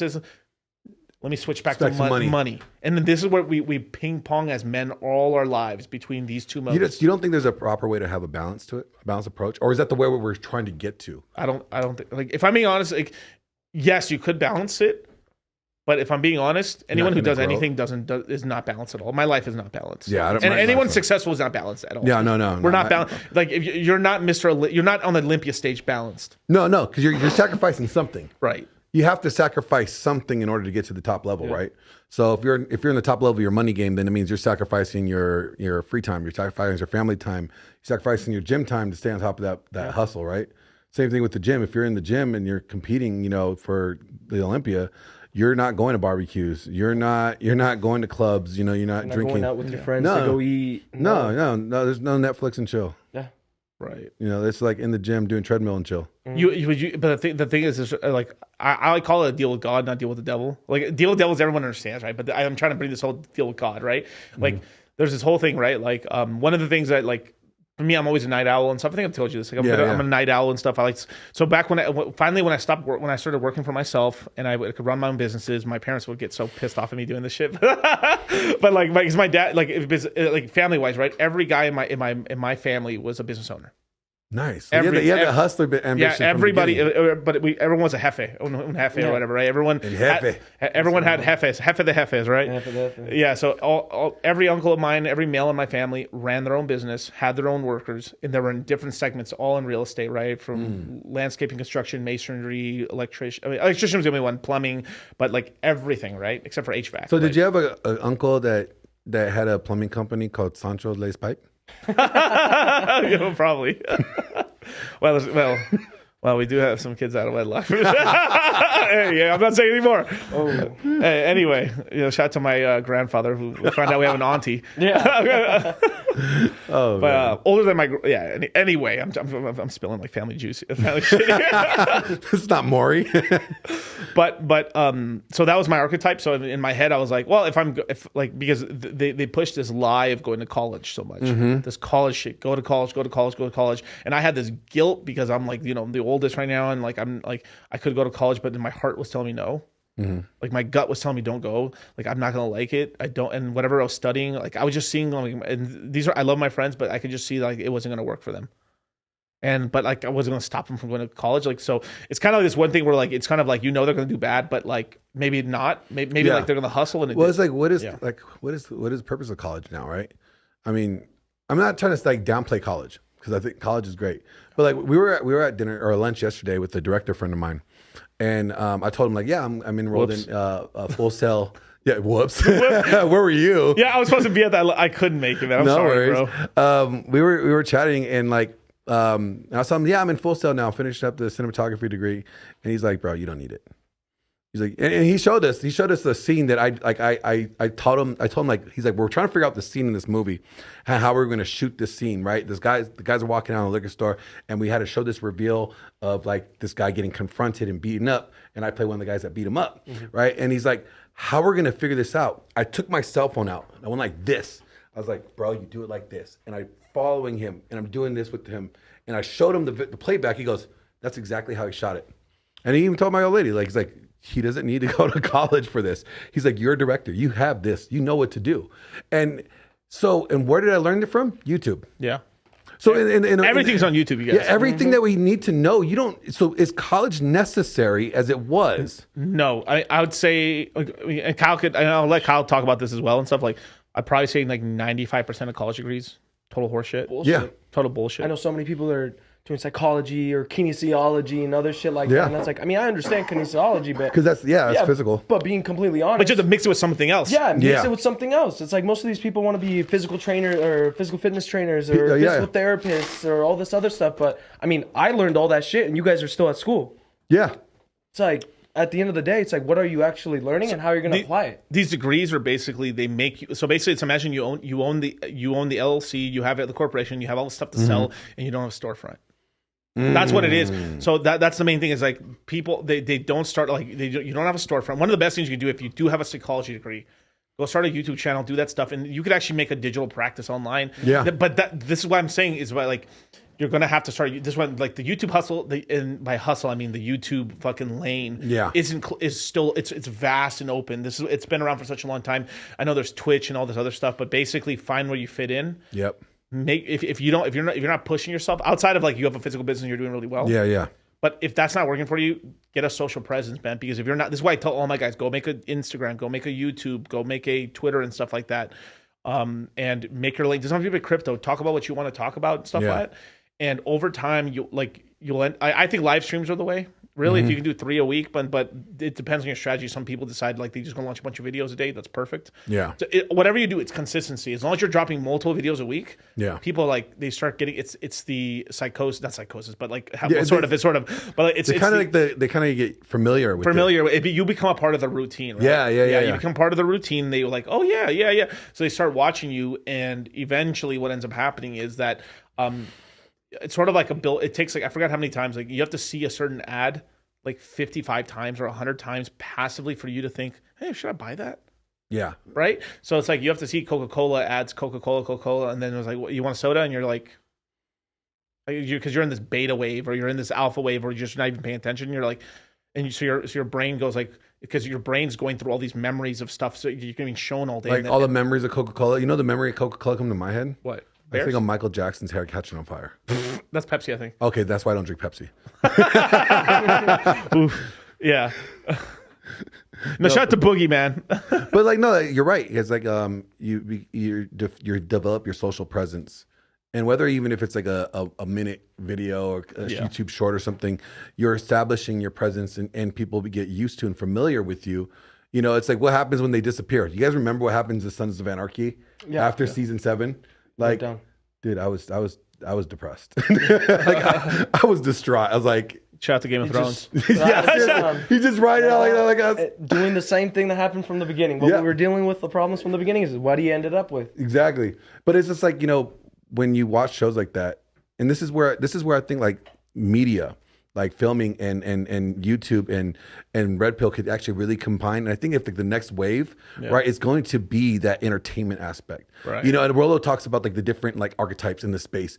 And I think the entertainers have the opportunity to do it right if they are able to take the lessons and like I literally just read Rational Male, right? And I'm reading right now Religion, and I'm going through that, I'm breaking it down. I'm like, how many different little skits or scripts I could come out of just this book alone, and to teach the message that he's trying to present here in a visual way that people could actually take it and digest it easier. Like, okay, here's a Bible reference. Everybody has a King James Bible, right? Yeah. And it's all the thou shalt, thou, thee, thou, those, then thems, right? And that's Rollo's work. All right. I am like the New Living Translation. It's like the watered down version for the idiots that has like 8th grade reading level. Yeah. Like, hey, God said don't do this. Okay. And the that's Bible for them. Exactly. That's like what I'd like to do with the media aspect. Yeah. And I think that's kind of like the next wave, right? Like with the entertainment, you're talking about YouTube. And I think that's a way to do it, is like you could branch this entertainment into like the crypto world or, this stuff, and you could present the message better or in a more digestible way for people to consume it. Yeah. Definitely. Yeah. And also one thing, if you're going to be a doctor and you're going to be in the STEM field, of course, man, you have to. Or a lawyer. Oh yeah. I mean, of course, you guys. There's certain stuff for sure. Yeah, like, but if you're a military doctor, I'm not going to go to you. Yeah, exactly. They're just going to give me Motrin. Motrin. Dude, I had my wisdom teeth pulled when I was in the military, and I was on PRP, so that was like personal reliability program. Okay. So that means you could not like take like you had to get everything signed off. Like you're from your command. Oh, no painkillers. Motrin was bad. Damn, dude. It was rough. They didn't even numb it or nothing? No, they did the local stuff and everything like that, but they didn't like.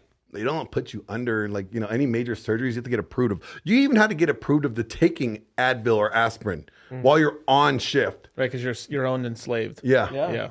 I was a robot dog. Let's talk a little bit about the military, because I've noticed with a lot of military guys, like what the military gives you is I've noticed a lot more drive and stuff with some guys, not other guys. It's how you, depending how you take it. But I also found that a lot of these military guys also have like this trauma, and the trauma is of like you're kind of taking orders from somebody else.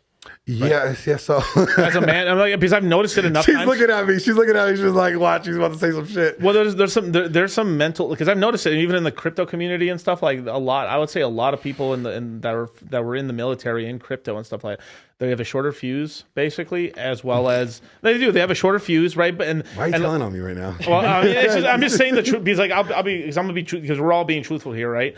Like this is just something we've noticed, is like they have a shorter fuse, and on top of that, like there's kind of not everybody, but like I would say like 75% at least, like 3 out of 4 kind of like, or like do these kind of very strange, like either they fall into taking orders very easily. They want to, like, boom, okay, because that's why like a lot of corporate people like to hire them and stuff, because they fucking has them as the firer or the brutalizer, or like get this shit done now. I understand chain of command and stuff like that, or they end up just going full on like rebelling hippie, like, or like they're like they're like out from there, one extreme to the other, right? Right. And so it's like this, right? When you're in the military, when you go to basic training, I remember this. It was so funny. So my first day in basic training, I had my bag. They could tell you to put it down and pick it up. And put it down quieter, pick it up. And now at this point, you're getting frustrated. You're like, how much quieter can I put this damn bag down? Right? But they're breaking you. Yeah. And they told me, go call your mommy and tell her that you're going to no longer be a piece of shit when you get out of here, right? Like, and like, you're like, they're breaking you down, and they have to mentally break you down to rebuild you. Right. And then they teach you to be able to understand, to follow orders, to execute, to be first, be fast, strike hard. Like, it's embedded in you. Yeah. And that could affect men one or two ways, right? When they get out, they're like, fuck this, I'm growing my hair out. I'm going to go, do shrooms in the countryside up in the mountains, right? Or you get those militant guys like myself who are very militant. Like, we will execute. When I'm a first AD on a set, like as a first assistant director, people hate me because I have a time schedule. I have this, that we're shooting this scene. We have these scenes that we got to shoot. And that means I need X, Y, and Z to be done before we get going. And what the first day I was doing that one project, right? The truck showed up late. They showed up an hour and a half late. Right. And then they're taking their sweet ass time unloading the equipment. And I'm like, got my foot up in their ass so quick. I said, if you don't hurry your fucking ass up and get this shit done, set up, we have to be going in 20 minutes. Let's go. Yeah. The truck just got here. I don't give a shit. I don't care how tired you are. We have the job to do. And it's like, there's that. And that's good, you know, but it could also be abused too. Right. Right. But there's something about military guys. It's like once you, But you're a strong guy, and that's what I'm saying. There's Yeah, you weak, have to be- but there's weak men who get it, yes. And so, and that's a taboo to say against people in the military. No, it is. because everyone's a because it's that classic thing of like, you know, thank you for serving our country. Yeah. But like, did you really? But did you? But did you? But I know I'm not even going to go that far. But No, like, but yeah, like but there's a lot of listless people that go. And the military is good for a lot of people who don't know what to do with their life. the greatest thing, like here, and this no shot at Mike Sartain because Mike Sartain's an officer, but I know the weakest people in the military I've experienced have all been officers. Incompetence. Yeah, well, just because they go to college and they don't really have to endure the same level as an enlisted person has to climb through the rank. When you're an officer, you come on, like think about everybody even enlisted. A 20-year E7 still has to salute the 4-year junior lieutenant that just wet behind the ears. Right. So there's an entitlement there that these officers get, so they don't have to go through as much. These younger guys, these enlisted guys, they have to start from the bottom and they have to work all their way up, and they have their 20-year career. Like I know a guy that just retired not too long ago. Shout out to Dustin, Navy. I think he retired as a senior Navy chief or something like that. Good buddy of mine. He had the opportunity to go officer, and he's like, "No, I'm staying enlisted. I busted my ass with these guys. I'm going to stay with these guys." You know, and it's like. Officers, in my opinion, just seem to be weaker just because they got things a little bit different. Yeah. Because they had the silver spoon of the college, right? Crypto Boogie said, United States, what's it called? Marine Corps officer candidate school is so hard.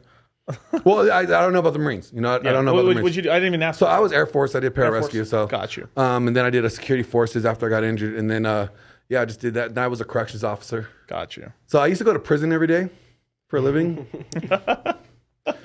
You know, my dad always thought I was going to end up in prison. And he was right. He was right. I'm on the good side of the other door. Yeah, and you know, and Ryan, I got stories to tell you about that. It's a whole different game. Yeah, but all it really is, right? I mean, what they should do is kind of get away from that. I mean, at the end of the day, like what it really is just an intelligence test. I mean, that's what college used to be. It was just a way to dwindle. Like these guys are like baseline smart. Yeah. So we can put them in better positions. Well, like we talked about this the other day, right? Yeah. Let's be honest. 80% of men or 80% of the people are not going to do what they need to do to get to the next level, and it's okay. I want them there, right? Because I need employees, right? You know, I mean, that sounds bad, but the people that don't produce are not creative and they don't create. They create and produce for other people. They work under somebody. Right. So it's like, well, think of Robert Kiyosaki. He has this huge corporation, right? Right. If everybody under Robert Kiyosaki was on Robert Kiyosaki's level, Robert Kiyosaki wouldn't have his business. Mm-hmm. Right. There would be a billion other businesses. So it's okay to have. So I'm gonna tell you guys like a story and stuff. I gotta be really careful how I say it. But basically, something that like a friend of Charlie said to Charlie. Mm-hmm.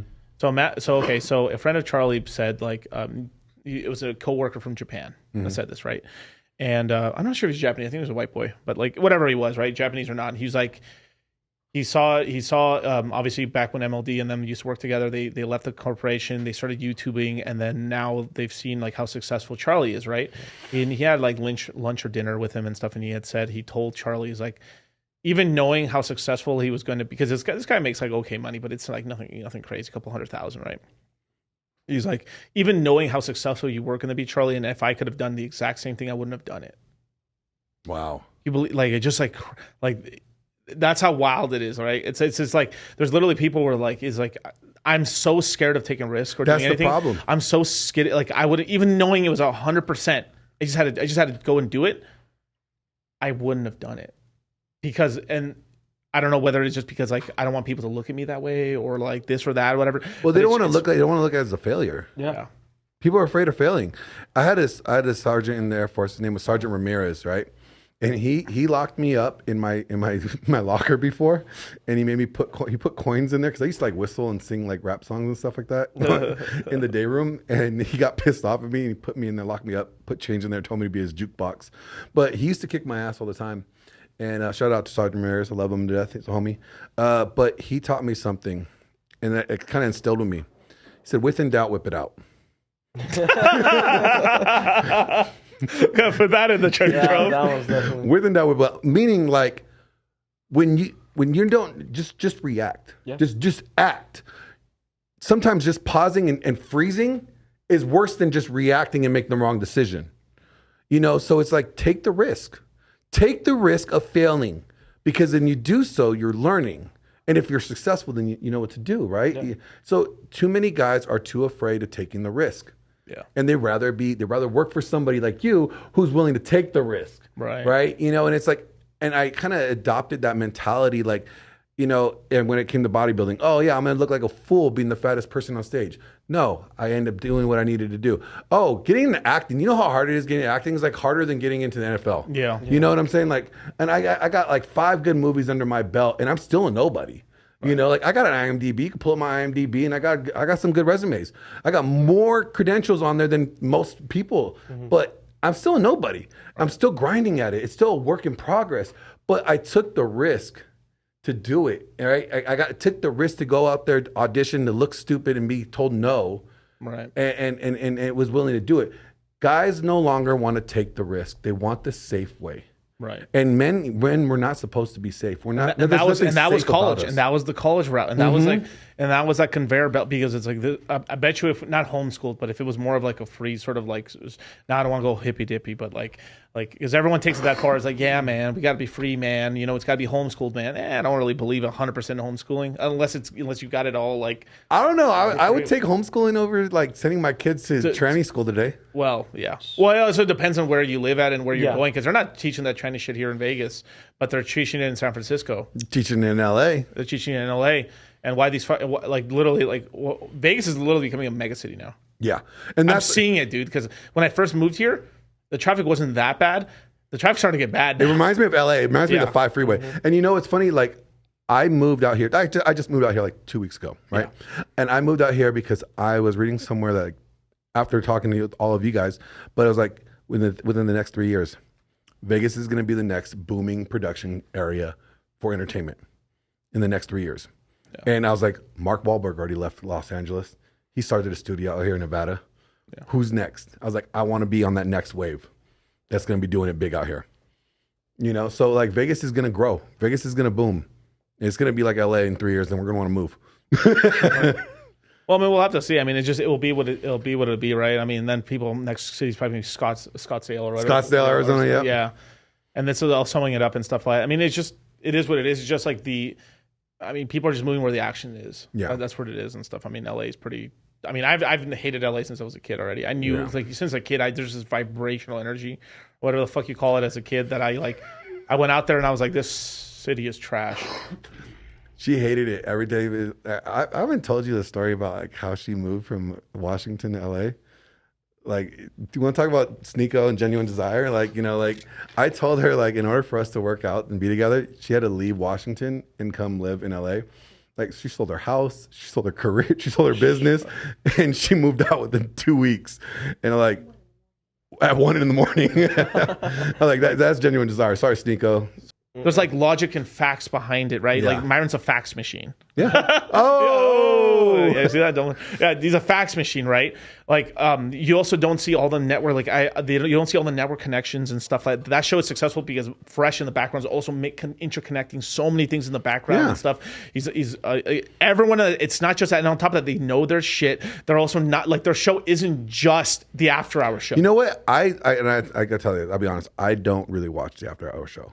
You know, just because it's repetitive at this point. Yeah, because you know the stuff already. Yeah, exactly. But I love watching his Money Mondays. Yep. Like, I love watching like that, like the Fed it, yeah, and stuff. Fresh and Fit's channel and stuff and everything. Like, dude, you guys don't even know. Like, Fresh and Fit has a thing called the CEO Network, right? Yeah. Super fucking helpful place and stuff. It's got limited spots, but like he's doing like an incredible amount of webinars to help out and stuff. Like, he just did a webinar with us called Return on Flex.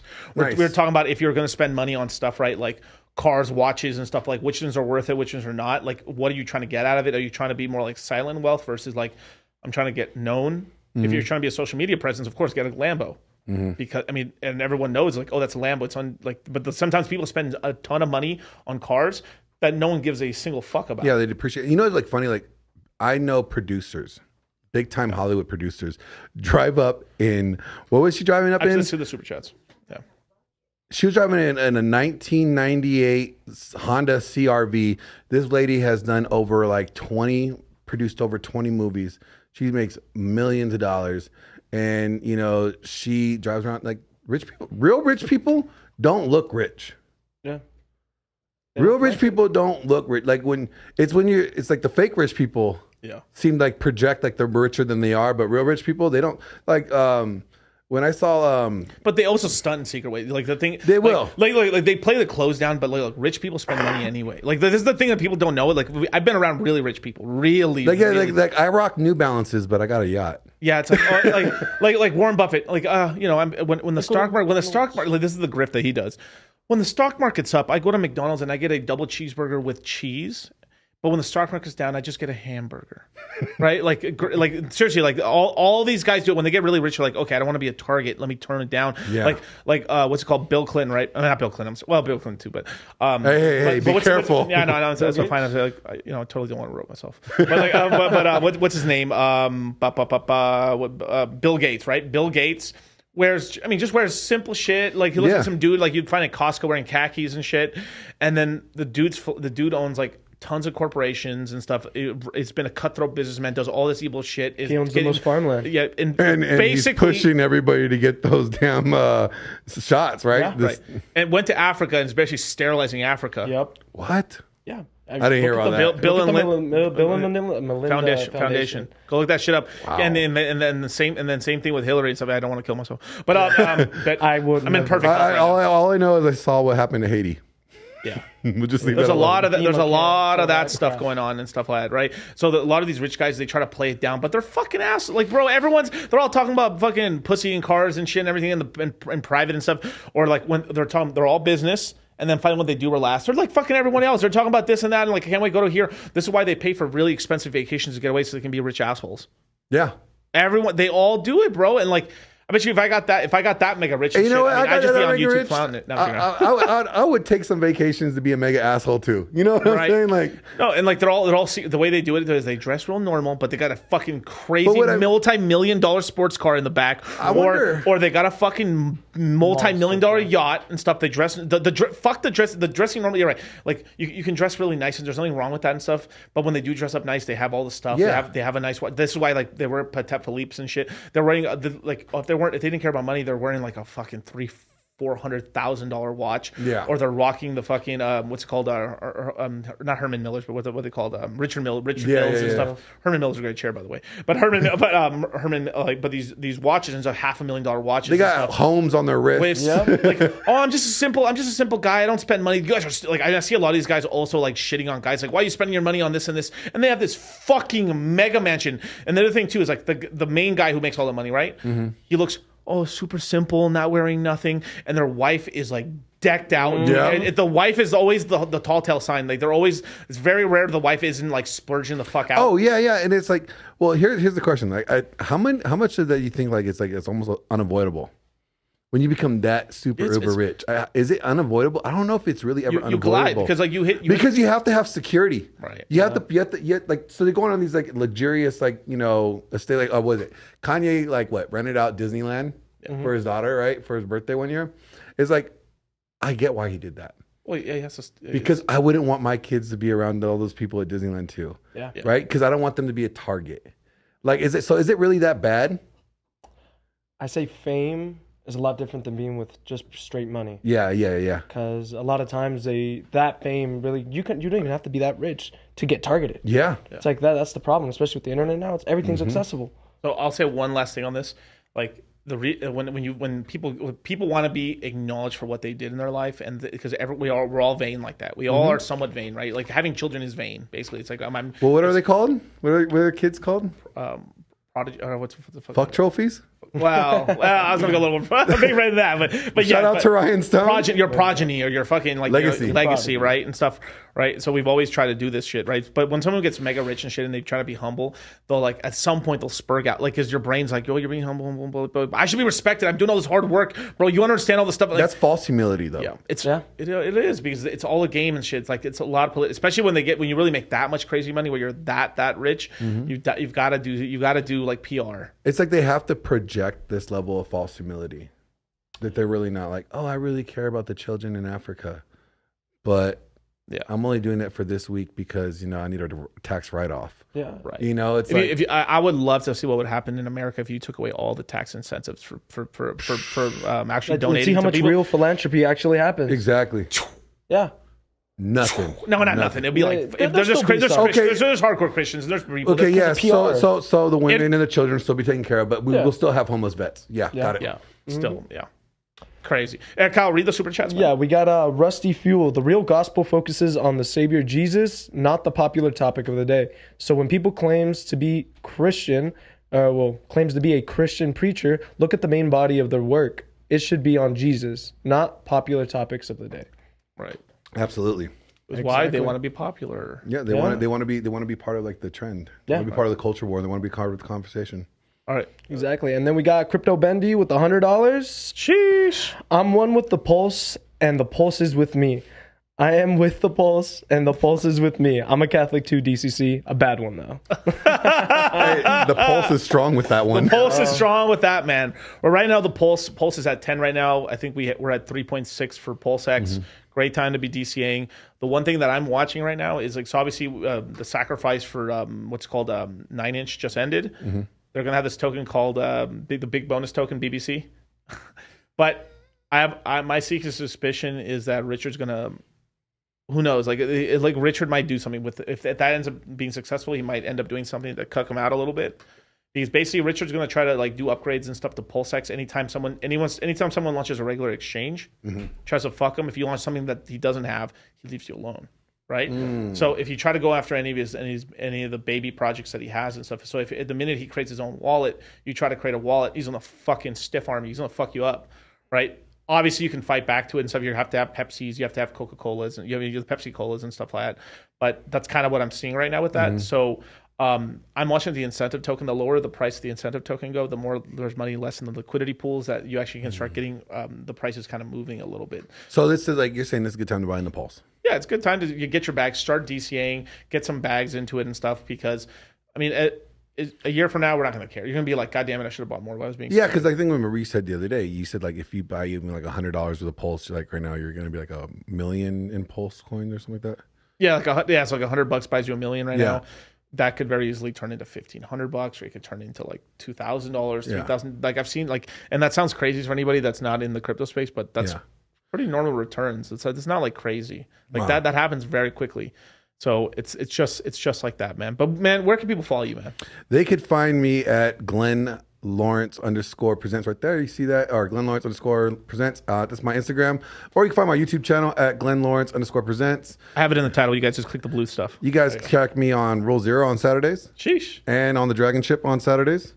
And behind there where Chase is, our man Chase, I'll be taking and helping him out over here at Sticky Paws doing these engineering stuff. So yes, sir. We got Glenn behind the rig. He'll be doing some of these live streams. It'll be pretty good. So I'll be the one fucking it up. So just I'll be over his shoulder. If the show glitches, just blame me. Yeah, I'll be over his shoulder whispering like, switch the fucking wrong camera. button. Right. So you guys, on Tuesday at 8 p.m. So my next streams are Tuesday, Thursday at 8 p.m. Pacific Standard Time, and Saturday at 1 p.m. On Tuesday, we'll be talking about pulse chain validators and stuff. The same, so we're having pulse chain validators.